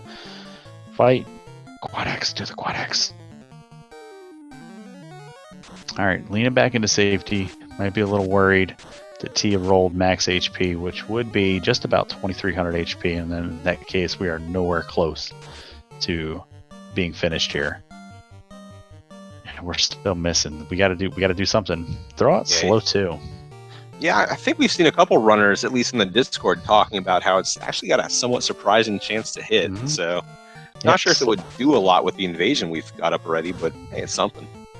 Yeah, I mean, slow 2 is non-elemental, so, ooh, Tia, very, very chunky. Throw the slow 2, just for the memes. The memes make my dreams memes into reality. I mean, if our fighter keeps missing, we only keep rolling 30 damage, eventually slow 2 is all we're going to have to throw at him. There's a hold. At least it hit the thief.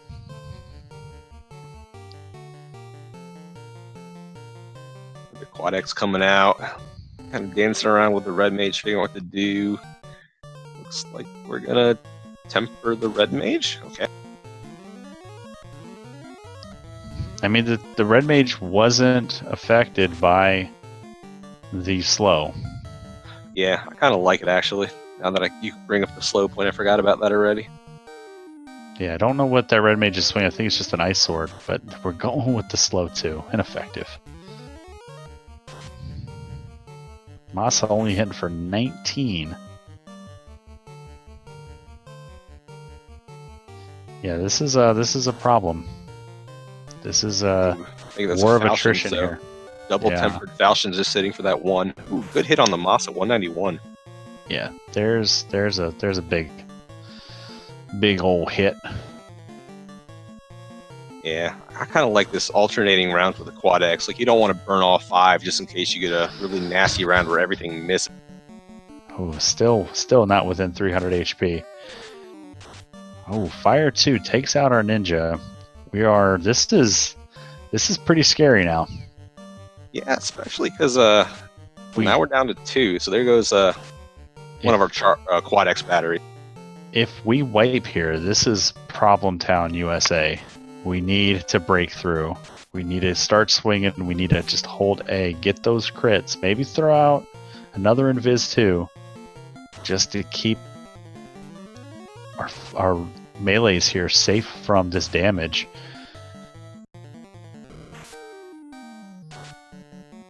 Oh no. Yeah, still doing chip damage with that Masa.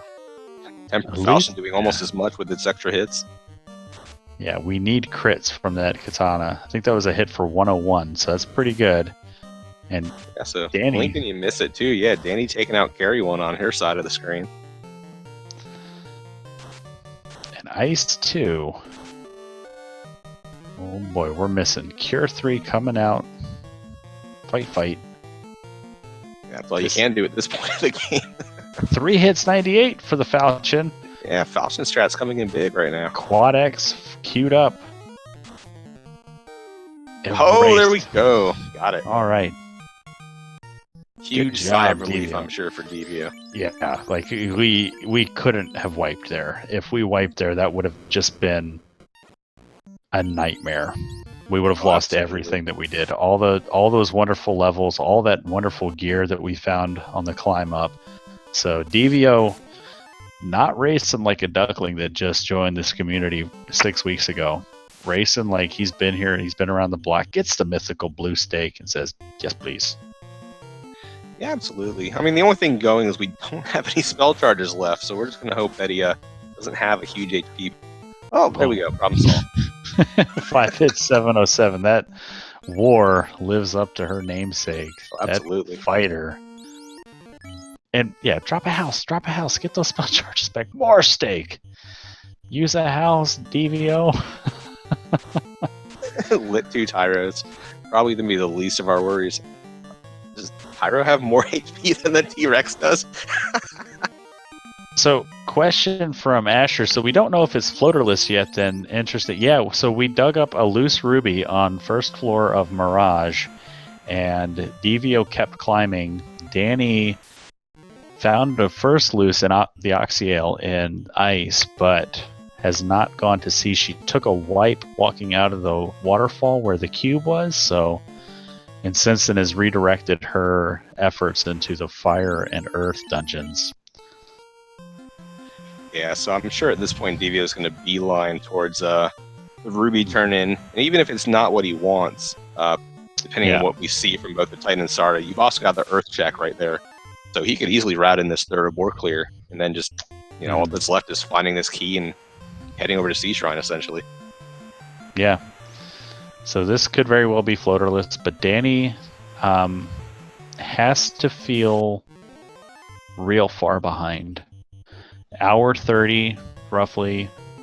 2 orbs, no progression in a long... Since we wiped out a waterfall, and we full cleared 2 Fiend Dungeons and didn't get a ton of XP from it, it doesn't feel great. Mm-mm. And that's going to be something that's probably going to be... if you're a runner in her position, that's something that'll be nagging you at the back of your mind is, hey, I couldn't get out of the waterfall with the cube. What if I found the chime in ice? What if that's where I've got to go? What if Sky is the play for this particular seed? Yeah. Now, if she goes to sea while she's in waterfall, if she picks up a loose floater, she could catch up pretty quick. That will give her a slight advantage. She'll be able to promote, because Devio, if the Sarda here leads to the key, he's going to be in go mode, and he might just try to do this floater list. So, but we might see him route in a earth dive here, as he's in the area anyway. Yeah, so say we do get the key from either Titan or Sarda. If you're in Devio's position, are you still checking boxes? We have a Masa, we've got a... No. Go mode is... One ribbon? Yeah, go mode is go mode. We go fast when we in go mode. Yeah. We don't got time to go slow in go mode. We go fast in go mode. I think the biggest thing to remember is just going back to Melman, picking up that fast charge at level 5. Yeah. Yeah. Buying spell charges is not going slow. Buying spell charges is things we need. And Dani grabs her max price gold bracelets.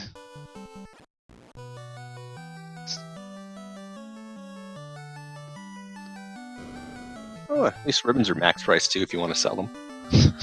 Thanks, one of 2 duds. There's a slab. So what does that tell us? That tells us that the bottle can't lead to slab. So right. That means Titan's Trove has to be floater or tail, and the floater is then either loose or well, it does not necessarily tail, but yeah, key. Yeah, floater's loose, so we still don't know anything yet until we open this box here. Come on, key. Come on, power bunk. Bowl of cereal, let's go. Okay, we knew we needed some fetches. Yeah.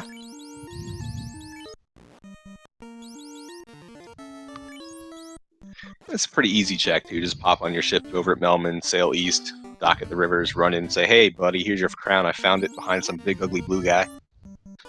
Had to feed him a ruby for it. He's not ugly. He's fabulous. He's got a beautiful ruby. True. Oh, he ate the ruby. They look like strong hands. They look like such strong hands. They were my friends.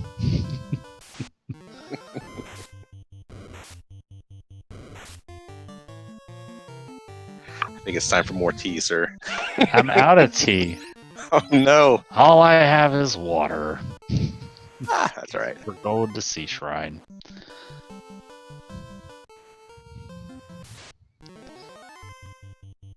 Oh, we got a comment from Wilski15 talking about he has The Ugly. It reminds me of a really weird, bad horror movie I saw years ago called The Ugly. So strange.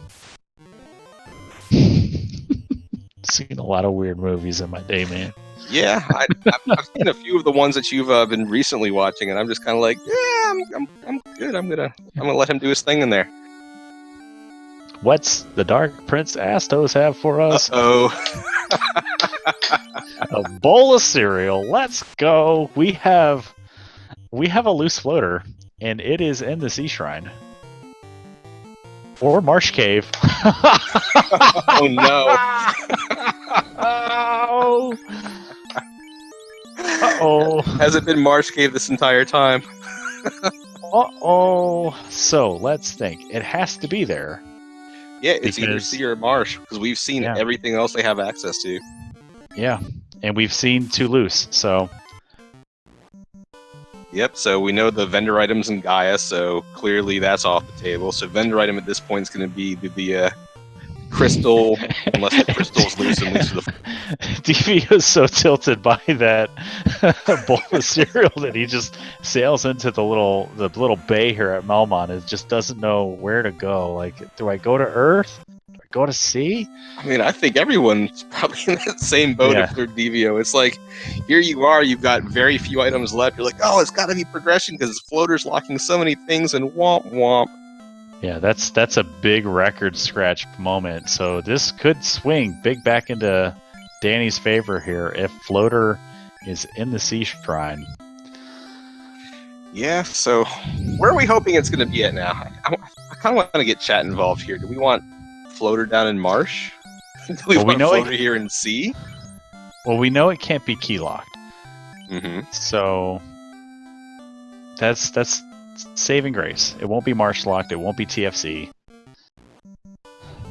We know it's not an Earth Cave. It's either Sea Shrine or Marsh Cave. No one's orphaned boxes. And Danny gonna do mermaid side. I like it. I like it. Yeah, she's got the warp. She can get out pretty easily. And a bit it's more not chest then. it's not even guaranteed to just be straight up floater. It could be crystal to TNT, and Devio says, "No, I don't want to go to Earth." No, there's more boxes. Oh wait, maybe we remembered fast. No, translate the slab. Good call, bud. Yeah, might as well while you're here, so you don't gotta ride all the way back over. Just gotta make sure that. Oh, and using the bottle. Oh, please remember that you did that. I mean, I'm sure absolutely. you will. Yeah. All right, Danny, on to everybody's favorite required fight. Unless you're playing beta flags, then this fight you can run from. I think that's arguably one of the top 2 best beta flags at the moment, too. The other one being obviously the less cursed weaponry and armor. Yeah, random weapon and armor bonuses, super good. All right. So these super chunky Wissahags just taking forever to go down. Because, why give a common monster 380 HP in the Sea Shrine? That just seems like fun for everyone. Devio checking the backside. That's pretty neat. Yeah, I like the play. A little extra steps for kind of the same payoff, but... Alright, so Devio retreading Danny's footsteps here, and Danny blazing a new trail in the Sea Shrine. I think that was the fastest Mummy Wiz Mummy pack I've ever seen. No! Do not care to fight you again with you and your glance. Right to Mermaid. So let's see if Mermaids pays out for Danny today. Flame Sword. Hey, there's a weapon upgrade. That's a good amount of money. Getting reimbursed for our gold bracelet purchases. Mm-hmm. We got some shade getting over there. Yeah. We got some shade in chat getting thrown against killer clowns from outer space. It's a solid A+ bead bad. Hey, Sun Sword. There we go. It's a good little weapon upgrades. Yeah. Yeah. Better than a dragon sword, which Devio picks up. So. And Devio's going to upgrade to the Dragon Sword. We have been running a Sword Light this seed. Yeah, I mean, it kind of broke open for Devio when he pulled Moss out of the less than greater than. See what I did there, room. But aside from that, all right. More to go. All spaghettios. Yeah, Devio going deeper over here in Earth. He'll, if he routes in that top room first, he'll be happy to find a second ribbon. Mm-hmm.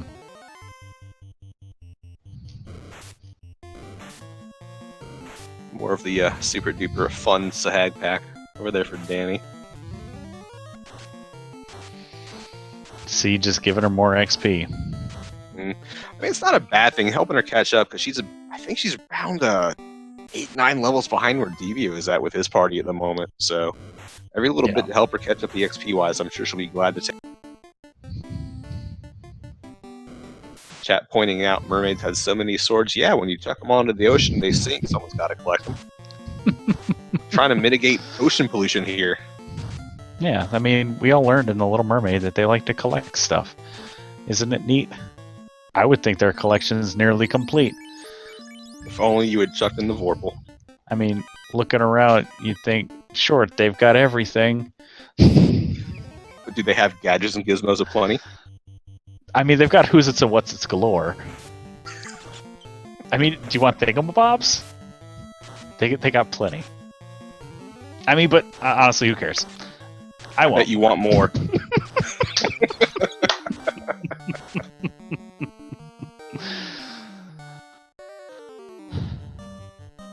Cheese Nader doesn't like The Little Mermaid. That's alright.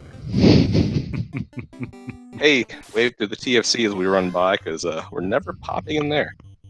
Yeah. And nothing doing. Okay.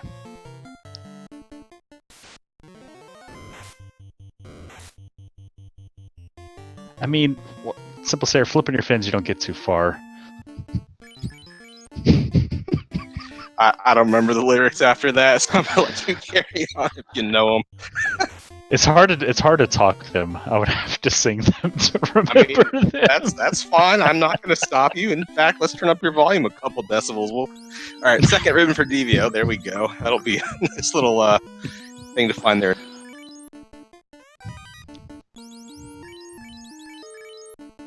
So what you're saying, though, Caleb, is you just want to be where the floater is? Yeah, that's all.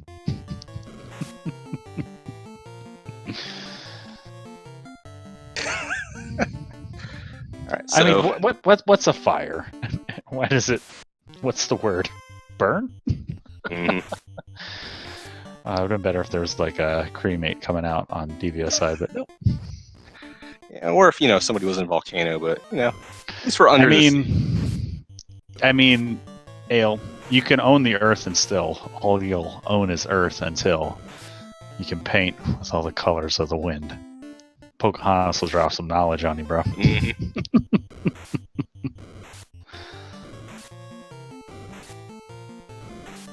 Oh, goodness. I'm going to have to start looking up Disney songs here just so we can keep going with this for the next hour or so. I said things were going to get weird. I warned chat. You did. They knew right up front.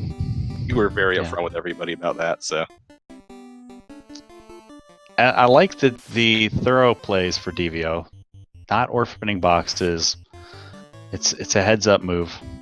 I think it really speaks to his map knowledge too. Like we've talked about a few times, he's a newer runner, and I think that's one of the things that catches a lot of new people within this community is when there are a number of loose and when they get shuffled off to like boxes that you maybe don't know exist, and then you're stuck spinning your wheels. So this to me smacks of Devio watching the VODs of his past races, watching what his opponents have done, listening to the commentary, and then adapting and learning and applying those lessons learned to his races. Because you'll see some runners in like week 2, and we're checking the bet party room.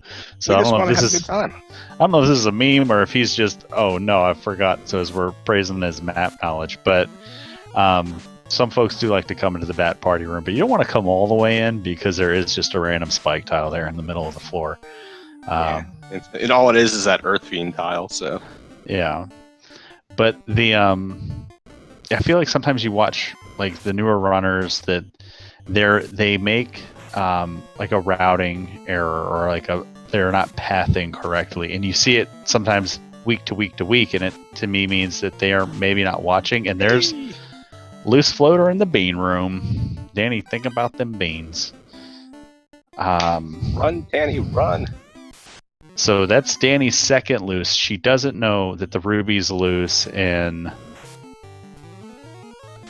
Mirage, so she may continue this full clear here. But if she's feeling behind, we might start gambling. Yeah, we're gambling. The floater is, the ruby's going to be not required here since I just turned into the Opal Pool cereal. Well, yeah, because Sarda, we'll get the slab from Sarda, so with the floater. Okay, so Danny, little advantage here. We'll see if she can take advantage of it. When you find something loose like that, you need to capitalize on it and capitalize on it quick. Like when... Like if I go to Marsh and say we get early canoe and I find a marsh, I go to Marsh anyway when everybody else is going to Ice Cave and Volcano. In my mind, I immediately leave the inner sea and I start going to check places like Ordeals and Waterfall and pressing that advantage. So that's what Danny has to do here. She has to get out of Sea Shrine, go get that cube out of the waterfall, and immediately go turn in that bottle, talk to Sarda, and do those checks. Do the checks that are locked by the floater. And absolutely. That's her way back into this, because Devio is still going to be opening boxes here. I mean, after this, he's going to have nowhere else to go unless he decides to go a little cheeky and go to Earth, which maybe there might be some good stuff there. Maybe like a dragon armor or a defense sword, but I mean, I think either those two or a third ribbon might be the only thing that we could easily pull out of there at this point. yeah. Because the only other chests we haven't seen aside from Marsh are going to be the ones in Cardia. So we know those three things have to be. What this means to me is that Dani should get tail too. So tail will either be behind the bottle or the slab, and the other being the key. Yeah, or even could be the vendor item there in the Gaia. Yeah, we know where that's at now. Yep. So she's potentially going to get the tail. Whether or not she gets the key and the vendor item right away, but down goes Kraken. So it takes an ore bleed here. What I was getting at was I don't know if she checks less than greater than room. I don't know if she gets that Masta, so she might have to make do with the Vorpal that she has. Yeah, I can't see her checking it, and I'm glad she remembers to go back into Waterfall and get her cube as well while she's here. Yeah, so Dani in a good position here now. Devio, depending on his routing, I think the best thing that can happen for Dani right now is if Devio decides to do that cheat that you mentioned, go to Marsh. On the flip side, if Devio just decides, hey, I'm just going to go and I've got the Axia, let me just go dig out Sea Shrine, that's the best option that he's got for him on the table. So what happens after we clear Earth here is really going to make or break the run for one of our two runners. And if Devio does go to sea, even if he does Marsh first, if he goes to sea and does the probability play of doing left side first and foregoes the mermaids, not only will he not get like a beautiful serenade from us, but he will save a little bit of time and just get that free floater. I mean, that floater is free in that box there. Like, yeah, I don't think, even if you're in go mode, I think you'd be hard pressed to skip up those two boxes in that room on your way through because they're literally just 2 steps out of your way. Mm-hmm. So absolutely, I think there's zero chance that he misses that floater in there. So yeah, and Dani will be able to make up time by go moding Sky once she. I don't even know if she checks that first floor to get that ruby. So I doubt it. I think the play for Dani, and she's been tracking so many of these races. I think you can kind of start seeing. In your head, like where my quality plays are, like which ones have a better chance of working out for me. Mm-hmm. And I think at this point, she's kind of feeling like, hey, all I need is the key. Yeah. You clearly have to be edging your bets on, hey, maybe that last loose item isn't going to be required. So I can't see her checking anything in the Sky. I mean, I think the only thing she'll miss out on, there was a Masa, and greater than, less than, there was a white shirt, I believe, in Sky 2. Yeah. And I think that's about it. Yeah, it's good stuff, but we like Cheesin is pointing out, we got 3 temper casters, we have 3 fast casters. We'll potentially promote. We'll have 3 life 2 casters. We're fine. We're fine with an unpromoted. Just using, we're fine with a promoted Vorpal Knight. I mean, Fizz the Knight's going to have some levels. She's been picking up Opal gear along the way. Yeah, and I think promoting will let her kind of slingshot a bit too, because we still have that fade at level 1. Her levels aren't as good as I thought they were. She just hit 22 across the board. And Devio, beelining for C. Smart play. He knows that's where the odds are in his favor at the moment. So.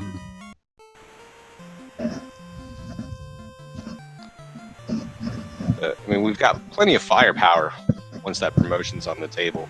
I think the big thing here is going to be once Devio does find that floater, obviously he's got to go and get in the air to find where his key is at. So I can't see him skipping out on promotion either.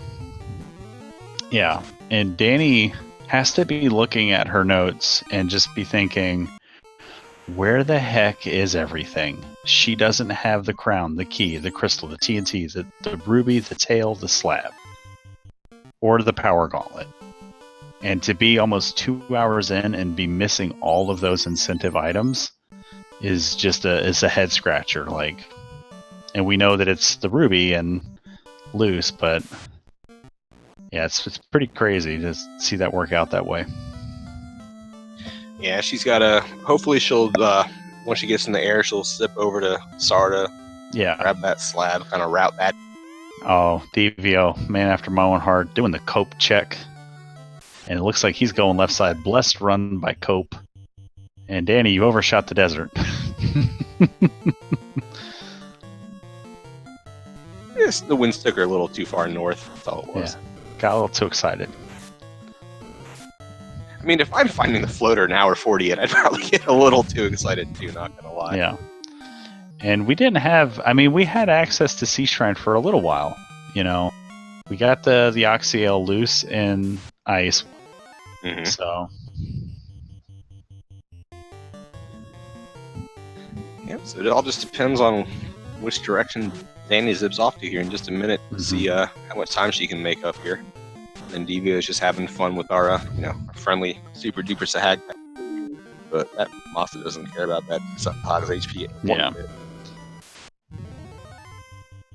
Yep, and she's going to do Stardust, so she'll get her slab. You overshot it, Danny. On wind, I'm telling you. Yeah. Well, we got to activate that wind orb. The winds have been dying, so maybe she's overcorrecting. Alright, slab get. With sag pack get. There's a lot of them. They must have rolled pretty high on the or pretty low on the encounter table, so they're like the level or encounter 1, 2, or 3, because we've seen a lot of them. Yeah, I think even the one pack we didn't see, even when Danny, you overshot the sidewalk. Just walked right out. It's the wind, I'm telling you. So yeah. So I think the one pack we didn't see when Danny was diving earlier on both sides, or even while Devio is diving down now, is we didn't see any ghosts at all, which is probably a good thing because they always tend to roll some kind of obscene nastiness too. So yeah. So even though Danny got in the air first, I still think Devio's a little bit ahead. Especially once he opens up this box and gets the floater. Yeah, just because they both still have like their admin checks to do, their promotion. They got to do the Gaia Lefane checks, but Devio's going to have his 4th orblet and be doing all this in preparation for Topher, while Danny's still going to have to do all of Sky. Yeah, and then kind of like we were talking about a few minutes ago, because Danny's going to go mode Sky, and most likely won't be opening up anything. You know, she will miss out on that Masa, which, I mean, decent upgrade over the Sun Sword. You know, with 3 temper casters and 3 fast casters and everything else she's going to have, though, it may not be a huge loss if she either sticks to Sun or Orbital. So, yeah, max price steel. We don't need that. We have flame or ice armor, so it's fine. Check the vendor shop. Check the vendor. Okay, hopefully the bottle's the key. Hopefully this isn't something like Crystal to TNT to Powerball.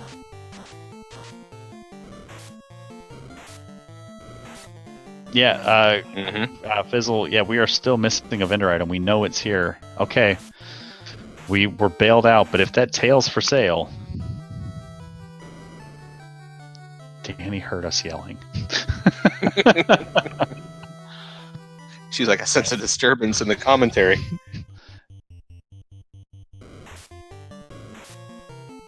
Hey, max price dynamite. Alright. I don't know if I follow that dynamite quest, honestly. Yeah, I mean, we got Lefane right here. I mean, if anything, you do it after doing Sky. Yeah. Because, yeah, we won't have... there's merits to both sides. I mean, following it if it leads to tail and then promoting before Sky will allow us to get some spell charges on our knight. But yeah, I mean, we'll still have 2 on the red wizards, and she's got 2 ribbons. Those red mages is pretty safe. So, but yeah, I mean, she hasn't found any decent, any knight-only armor that the fighter's missing out on right now. Yeah. I mean, the biggest thing going is just spells. So. Yeah, but I mean, like, it's one of those things I would gamble it. I mean, she's pointing out also the fades. I mean, the red wizards are also going to get the fades and have a lot more of them. There's lots of good reasons to dig the tail, but I I think it's more for gear than for spell charges at this point for that night. I mean, but we're gonna find out. What's this? Is this power bonk or is this tail? Power bonk. So. Yeah, Danny did pick up that TNT. Yeah. Oh, yeah, got up. Dropped that cool max price. You see in chat, I think it was called Diamondite.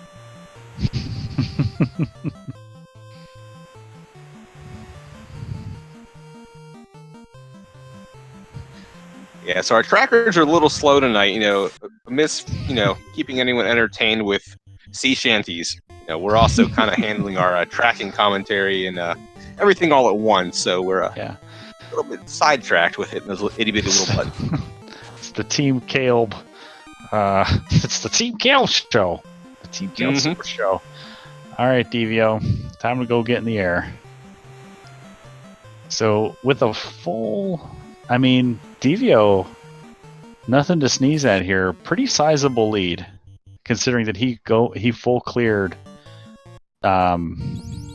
Basically every fiend dungeon. Half cleared C. Yeah.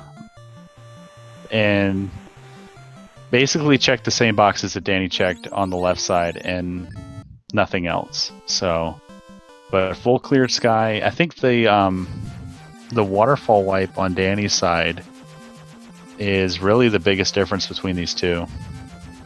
Yeah, I agree with that. Because it pushed her away from going over and maybe checking out sky, so that might cause her to miss out on a little bit of gear. It got her in the air a little bit earlier, like we said, but it doesn't really seem like it's going to amount to a whole lot at this point. And at 2 hours and roughly an hour 54, hooray! There's our fifth hooray for Danny. You have to think that your opponent also last location that floater. Yeah, I would think so as well. If you're a 3-2 runner, everyone's kind of within the same abilities of each other. So you start getting that feeling when you're running the seed, like, hey, I may have missed something, but my opponent's not done on me yet, so maybe I didn't miss something, and they also are in the same boat on. And Danny finds another katana here in the Dwarven Armory. She's looking for something to swing. Maybe, she's maybe not that comfortable with the Vorpal. Yeah, might be looking for Excal, might be looking for Masa, which, unfortunately for Danny, we do know that's a little bit out of her reach at the moment. Maybe she'll happen upon, the defense sword. Might make her dive a little bit more safe. Yeah. Defense sword would be a nice insurance policy here. Yeah, I think we had level 3-ish Invis too, so at least we got plenty of casters of it. Yeah, it was like you're missing level out 2. Yeah, it was level 2, so.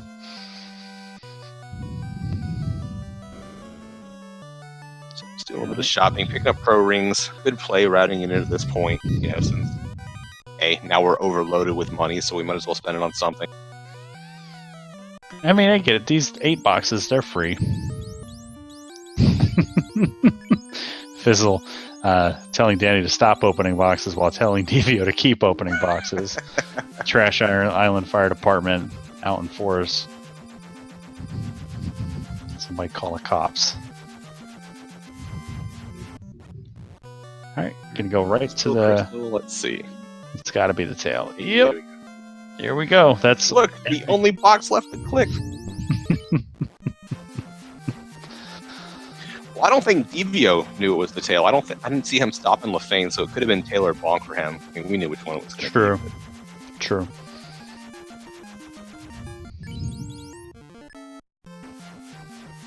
All right. Hour 57. No time like the present to promote. This is kind of fitting. Danny and Devio are kind of running hand in hand through the first, 30-ish minutes of the seed, and now they're going to both take their tails and sprint to HR and say, look, we want our promotion. Yeah, and unfortunately for Danny, she still has to go through all of Mirage and Sky while Devio gets to go right to Topher. Yeah, if she's not opening any boxes, at least this should be a quick run through Mirage and Sky. Just depends on what kind of encounter she hits. Yeah, and she will equip that black shirt. She will get levels through Sky, even just taking one-off fights here and there. So she will get some spell charges on the night, and both of our runners still having to do a little bit of shopping to go back and get those fades on the red mages, pick up those life 2 and invis 2 for the night. Yeah, if anything, if Dani routes back south at Canary and does her shopping before Sky, at least she'll have, a lot more spell firepower going through. So that'll make her Mirage and Sky dive a little bit quicker. Then also the nice thing that's going to work in Dani's favor too is because she promoted that knight at an even level, as soon as he levels up, he'll get a spell charge off of it. And now we're buying Temper on the Ninja. Dani, that's not where you park your ship, Dani. You can't just put that... Look, every now and then, you've got to promote where you learned your fantastic airship flying skills, and there's no better place to land than El Markin's airship landings. You want to learn how to land on a volcano? Yeah, I got classes for that. You want to learn how to smash into a mountain? Got you covered. I think the only place that you've successfully put a landing spot was on top of the caravan, bud. Poor Underhill. Look, I mean, they got a helicopter landing pad, on top of the covered wagon. I think that's acceptable, right?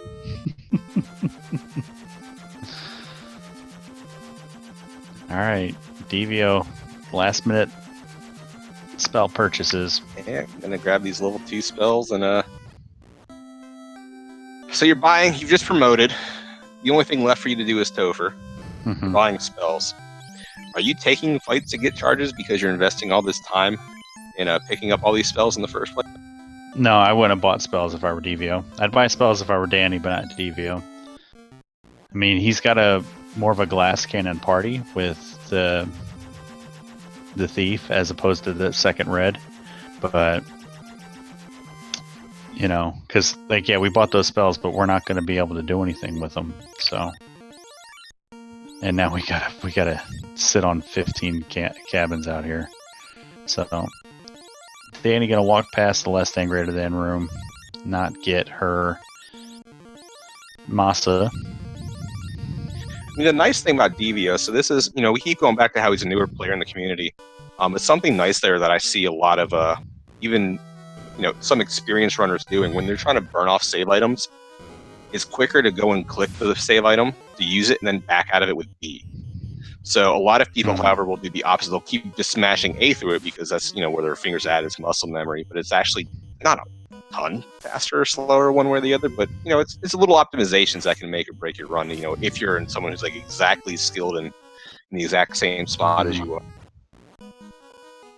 But here he comes, 2 hours in. You gotta think he's like a Kraken or Tia wipe ahead of Dani here. Yeah, it's got to be one of the deep bosses here. And even then, you've got I think his knight now, I think it's 31 at this point. Yeah. So there's going to have to be something obscene and down here that's going to wipe this party. Even with, despite having one less spellcaster than Dani has, he's got a lot more offensive melee firepower in his favor.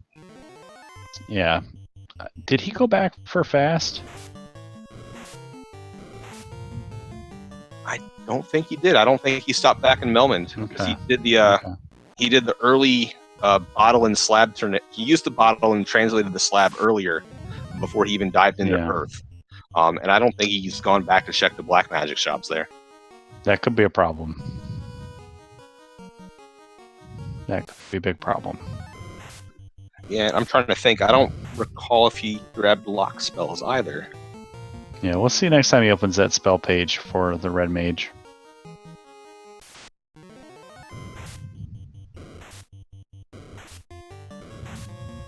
And Dani just sprinting through all of Mirage in the Sky.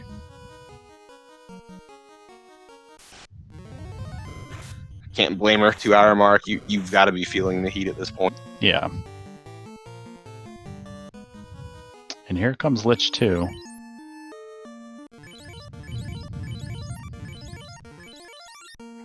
Paying Lich a little bit of respect here. Not a bad play. Yeah. I dig it. We only have one life caster with the charges. And Danny checking the 4 greed boxes. Yeah, we got fast and locked too, so we're set there. Okay, cool. I'm glad he did go back and get those. At least on that black mage, I didn't see the red mage. Yeah, they were learnable. So, a couple swings, swinging out ahead of the fasts. The Vorpal does the Vorpal stuff and misses. And yeah, get those Blessed RNGs out there for Danny. She's coming up. She needs that War Mech. We know it only got like 700 HP, so. Heck, she might need a pair of them at this point. Yeah, and down goes Lich 2, so Lich 2 not showing us anything spooky, scary. Could be a good thing, could be a bad thing. Maybe Lich was sitting on a bunch of bad stuff and just didn't get to it in its script. But, or maybe just didn't have anything and all the bad stuff's a little bit deeper. Yep, we'll find out here in just a minute or so. Carry 2 floor is not going to take too long to get through unless there's an encounter every 4 steps. Yeah. I don't remember if we've seen a lot of these firefights, whether or not they were unrunnable. So, yeah, I don't think we saw any of.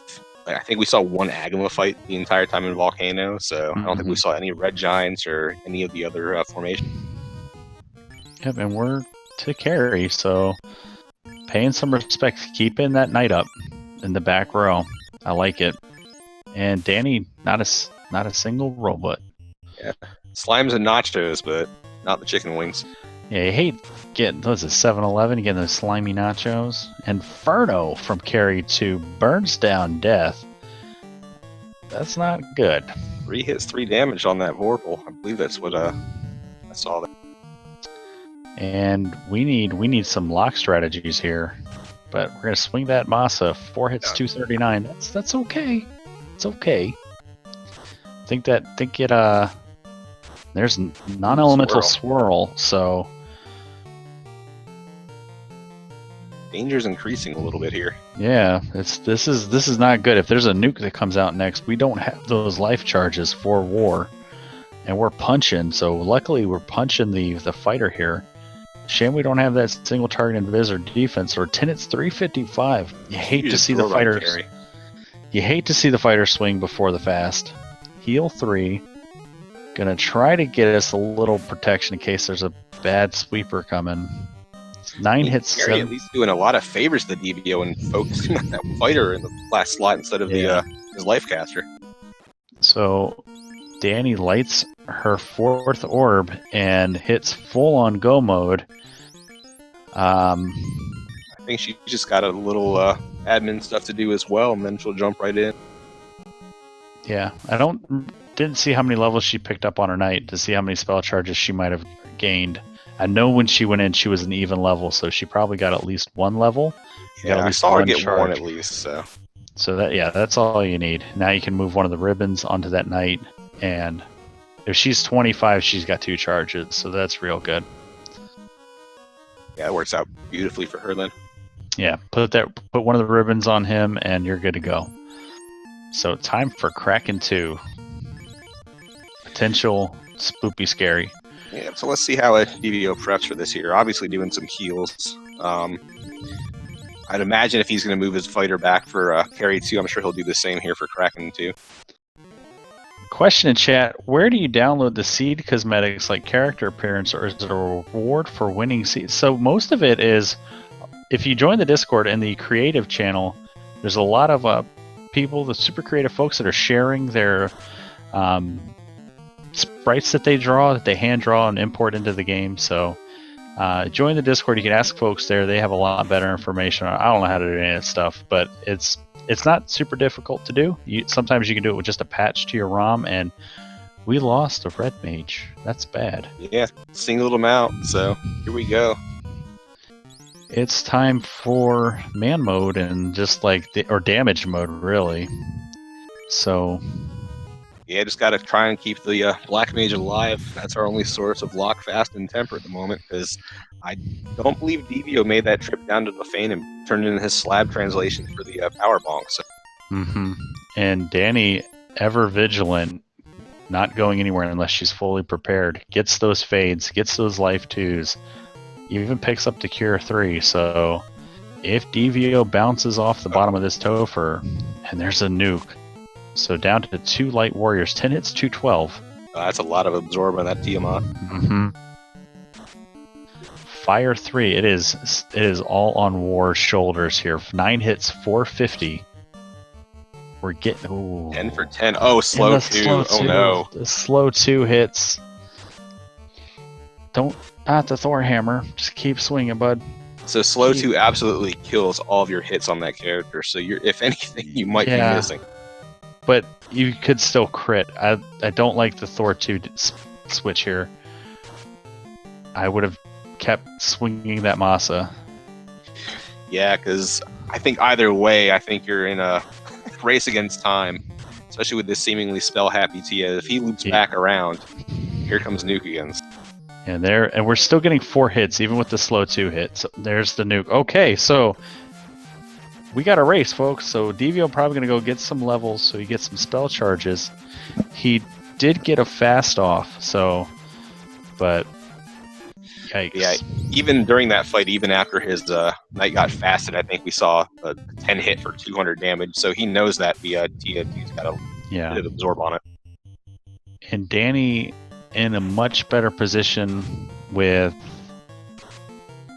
her party and her resources. She doesn't have that Masa, but Vorpal might do a little bit better against that high absorb Tia, because it was a high absorb, low evasion. So we're going to get a bunch of hits with that Vorpal and maybe get a bunch of crits. So yeah, not only that, we've got 3 life casters on Dani's side. We've got the double ribbons. 2 reds with fade. So hey, maybe you take a swing at Tia 2, realize I don't want to swing, and you just go all nuke and a fade strats on him. See what happens. You know what I would love to see Devio do here? I would love to see him take off the ribbons on all of his light warriors and go into a mummy fight, get everyone petrified, and then go do solo fighter on these rock goals. That way you can funnel all that, and you don't gotta wait for them to go down. They're pretty glance happy, but because now we're splitting that XP up along all 4. So yeah, I think that might be what Devio is planning, though, is he's seeing the punch happy Kraken, who did a bit of damage. He's seeing that turn 1 nuke. I think in his head he's thinking, I just want to survive that nuke, because he's got heal 3 casters, he can recover from it. So Dani with round 1 spell 1 cake on Lich 2. That's 2 Liches in the same seed that took her cake in the first offering. That's very nice of them today. Dang Woo of Team Woo and Wheels. Dani's on a lot of teams. I'll just tell you that much right now. Crescent Lake Party Planner, Woo and Wheels, Trash Island Fire Department, Race Crew Lead, and my stream's buffering. Yeah, ditto.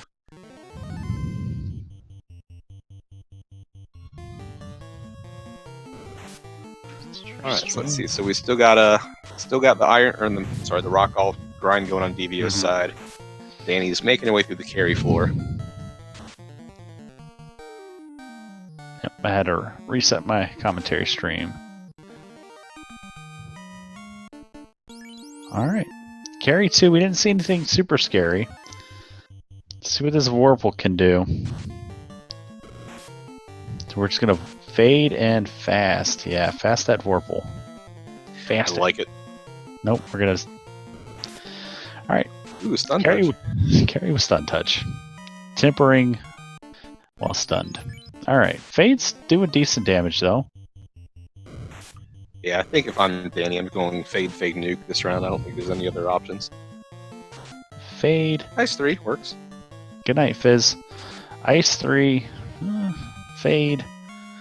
The first low roll from the fade. Double fade quad X, I like it. Absolutely, good time to throw out the quad X. Especially to get that information that is ineffective, but gotta let 266 on a fade. Yeah, feels real good. The quad X again. Yeah, time to. Yep, there it is. All right, so super close race here, folks. Biggest difference here: Dani took a wipe in the waterfall and switched strategies to go to Earth and Volcano. Devio had to do the same thing. Both runners last locationing the loose floater in the Sea Shrine. Devio found it in his final dungeon. Danny had Mirage Sky to do afterwards. Devio took a wipe on Tia 2 and left to get levels, and Danny, frustrated, tilted, walking all over the place on her way to Kraken 2. One runner advances to the play-in race. One runner advances to the last chance qualifier to keep their tournament dreams alive. Yep, And right right on the now- line here. So we know we've got two pretty nasty fiends coming up. So we'll see if Danny can make it through. And right now, Devio got really good levels. We did burn off all of our houses though outside of Topher, so might need a. Oh no, we burned off cabins, so that's good. All right, so house. How many spell charges do we got? Hopefully, at least 3. Hopefully. He's got 2 on the his knight right now. So. Okay, yeah, that's good. We're in a better place now than we were before. Yeah, having that red mage up for the Tia 2 fight will hopefully make it go a little bit differently for him. Kind of gives him a little bit of an insurance just because the red mage, has almost all the same spells the black mage has. Oh yeah, we were more behind. HP. We are behind. Danny's already on to Kraken too. Might want to refresh. Oh yeah. Thank you, cheese. All right, so Danny taking this Kraken fight, and we lost the black mage. I believe Kraken 2 also has stun touch, despite even though he smacks like a truck. All right, but we're through, and we've got everybody, so in a better position than Devio was approaching Tia 2. Yeah, here we go. We'll see if Danny gets the first turn nuke, or if Tia 2 plays nice and maybe throws another ability first. Yeah, I mean, she's got pretty good HP, but we're going to go fast. Fast is the right call here. We know this is a high absorb.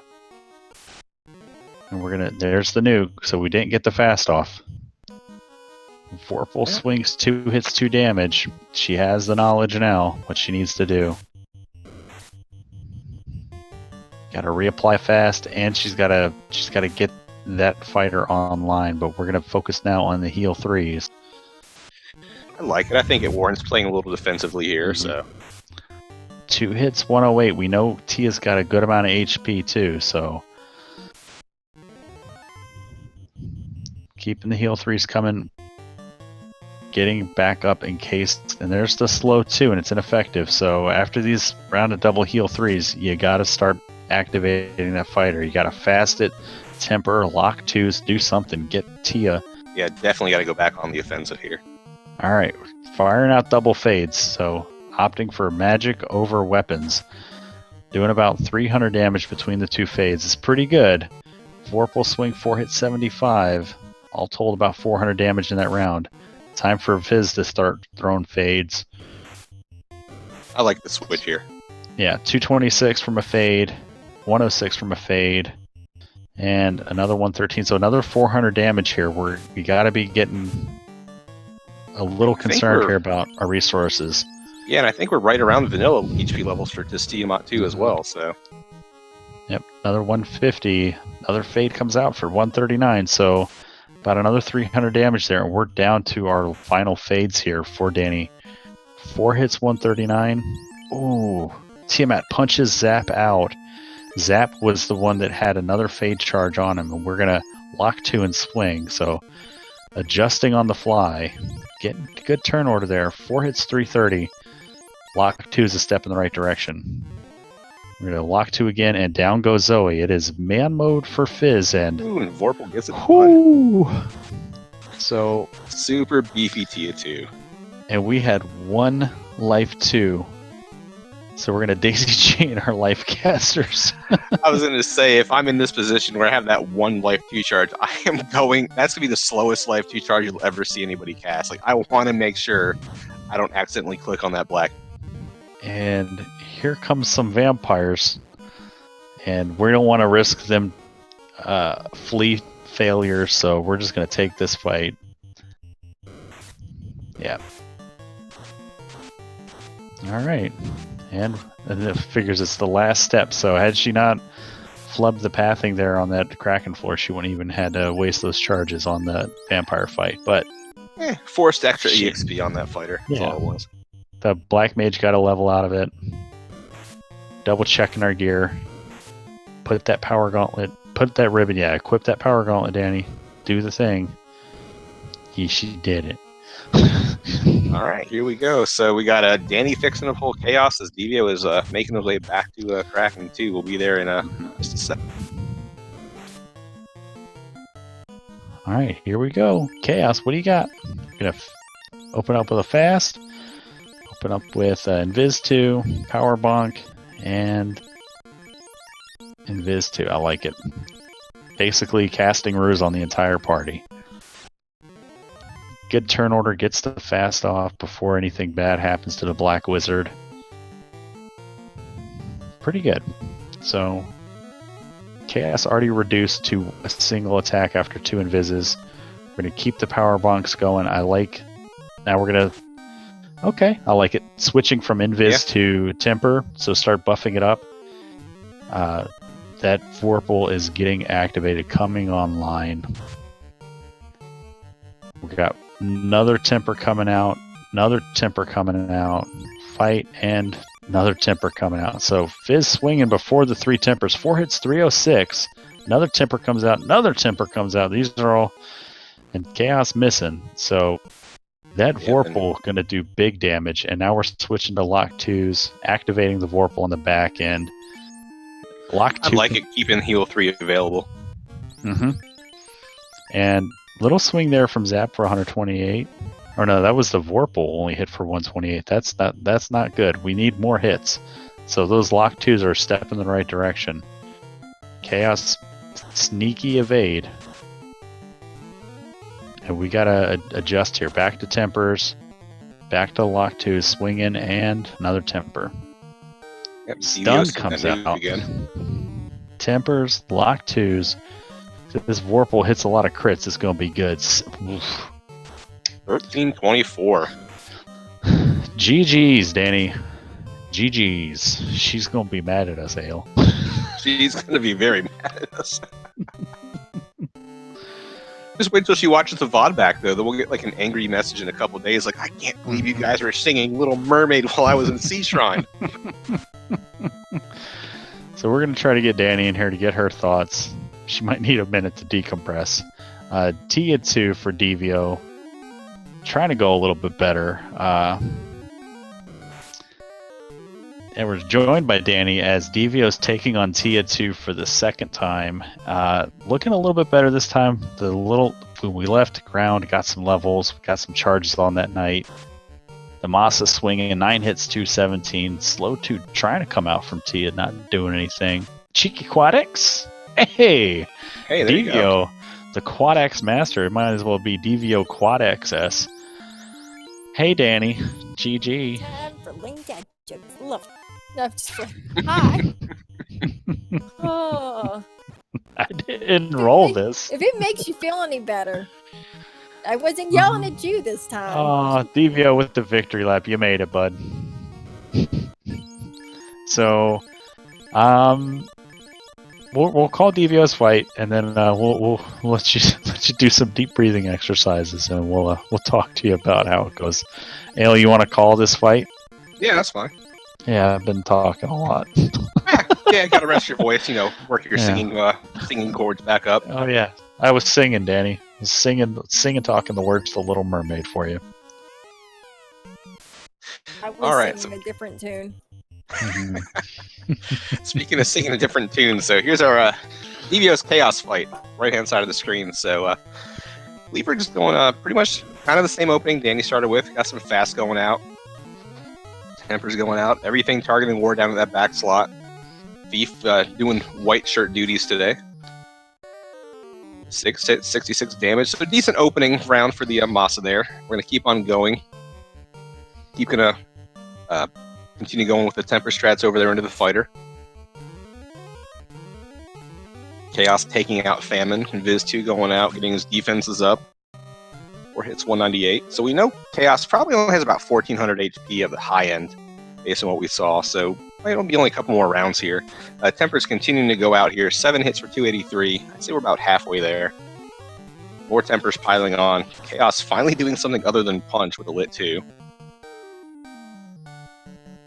Time for Nuke. Time for, let's see here, another Invis 2. Time for a swing. High roll Nuke, 374 on Chaos. You don't see that frequently. 42 damage out of the Masa, so finally had a dud around there. Gonna do more of the same. Another Nuke, another Invis 2, another swing. 222. 467. Boom, down goes Chaos.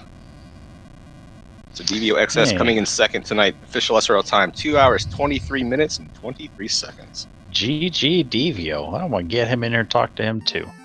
So, we do got to be a little quick. I know we're butting up against a SMZ3 race. Our very own Cheeseinator from the Final Fantasy Randomizer community going to be racing in it with Lord Fizzlebeef and Edgeworth doing comms. So once Devio comes in here, we'll get very quick thoughts, and then we got to move on. So, Danny, while we're waiting for Devio, make it quick. What do you got? Final thoughts for two super hype. You go back and watch my stream, you're gonna hear me singing a literal song about how bad that sucked. It's a nice little tune. So that was rough. It was so. Ooh, I don't think I've ever bought so many softs before in my life. Yeah. That was something. Hey, Thanks, GG Devio, man. Oh, GG. If you want a lesson in how hard to kick yourself in the butt, like you've raced a near perfect race, dude. You entered Topher, and Danny still had all of Sky to get through. And that's where Masamune was too. Yeah, like she didn't full clear it. She go moded it. Mm-hmm. But yeah, so just early routing, a lot of early routing similarities, and then once we left Ordeals and went to Waterfall, that's where Devio started pulling ahead, because Danny took a nasty wipe, mummies all over there, and it was just unfortunate for not having softs and just getting those mummies everywhere. We have a little bit of time. I just got informed by Speed Game we have like 5 minutes, but I do want to get your thoughts, Devio. I'm not going to talk a whole bunch, but Devio, 3-3, coming in, racing really well. How you feeling? Spring tournament, Swiss rounds come to a close. Where's your head at, man? I am thinking that it was fun. Yeah. I have no expectations to. I will try and play the last chance qualifier. I will not win. I do not think. That's there are a lot of good racers that are going to be in that. I'm pretty sure, and it's one of those things where you just kind of like guess at everything, and if you make one mistake, it's kind of over. I would imagine so. Yeah, it's a meat grinder for sure. Yeah. Yeah, don't sell yourself short though. I mean, there's a lot of people in the 3-3 pool who have reason to worry about you being in there. So yeah, you didn't like there. That's one of the things we were commenting on, like watching you run this race, like coming in having never really you never participated in a Final Fantasy Randomizer event, and the level of growth from week 1 to week 6. Clearly, you're watching your VODs, you're watching other people race, you're picking up a lot of lessons really quickly. And if you stick around, and we have that Duck Derby coming up after spring tournament, like I expect big things from you, dude. Like, yeah, this is you did super good, man. Like, and that's not just me like trying to lift you up. Like, this was your race to win, and like there were a couple little things that ended up setting you back, but at the time they were the right plays. Like finding the loose ruby in Mirage 1 was like the biggest misdirect in the world. And I told Ale, I was it led to nothing. But I was so excited. The smart thing you did was you kept digging Sky, because you got so much gear. You got the Masa, and that Tiamat one though. Yeah, I mean that was pretty spooky, scary too. But I told Ale, I was like, I leave, and I go turn in that ruby. It's 2 key items. Sarda's got the floater. Let's go. And I would have been wrong. My big brain would have popped. So, you stuck with it, and you didn't take the wipe on TL1, and you pushed through and just you did the thing, man. It was really awesome to watch. Yeah, I'd say it was very well played and well routed, kind of like what Caleb has been saying. I mean, it's just one or two little things like here and there that could have pushed it one way or the other. You know, it's unfortunately sometimes the C just comes down to RNG, and sometimes it just says, "Hey, you've got to try this again." Yeah, I was really happy with what I did. Like I was playing. Like I there were a few things that I was like regretting when I was playing. Yeah. So the biggest difference between the parties you guys had too, like you had the thief and Dani had a second red mage, so she did have better spells. Yeah, lots of life too. So, I'm sure. Yeah. But still, I was wondering what party comp you took, and if you like re-rolled for a white mage, because I saw that fade, and I was like, well, I'm not learning that anytime soon. It's like, fire 3. It's like, nope, not doing it. Please let there be something good at level 2. And there was nothing. I went, crap. And the thing was, like, I probably could have finished on my first dive. Like, I took a second dive after grinding a bit to get my knight to have some life 2 charges. And like Kraken just laser guided, just attacked my red wizard. Yeah, and took her out like immediately. I'm like, oh great. I still had. And then Tia 2 slow tuned my solo fighter. I had like some turn-ins and stuff after I got C and I got the floater, and I had some turn-ins, and I'm like, I'm gonna check these because if you tell, I want a class change before I do Sky. Because then I'll go in and I'll be able to get life 2 on my night before going back into Topher, and avoided that save my rear on Tia 2. Dani, I'm going to cut you off because we got to go. So thank you so much, Speed Gaming, for hosting us, being patient. Ale, thank you so much for doing comms with us. Yeah, absolutely. Dani3883 and DevioXS, both of them going to be participating hopefully in our large group races. Devio in the last chance to qualifier, potentially earning a spot to play in that play-in race. Dani punching her ticket to the play-in race 4 and 2.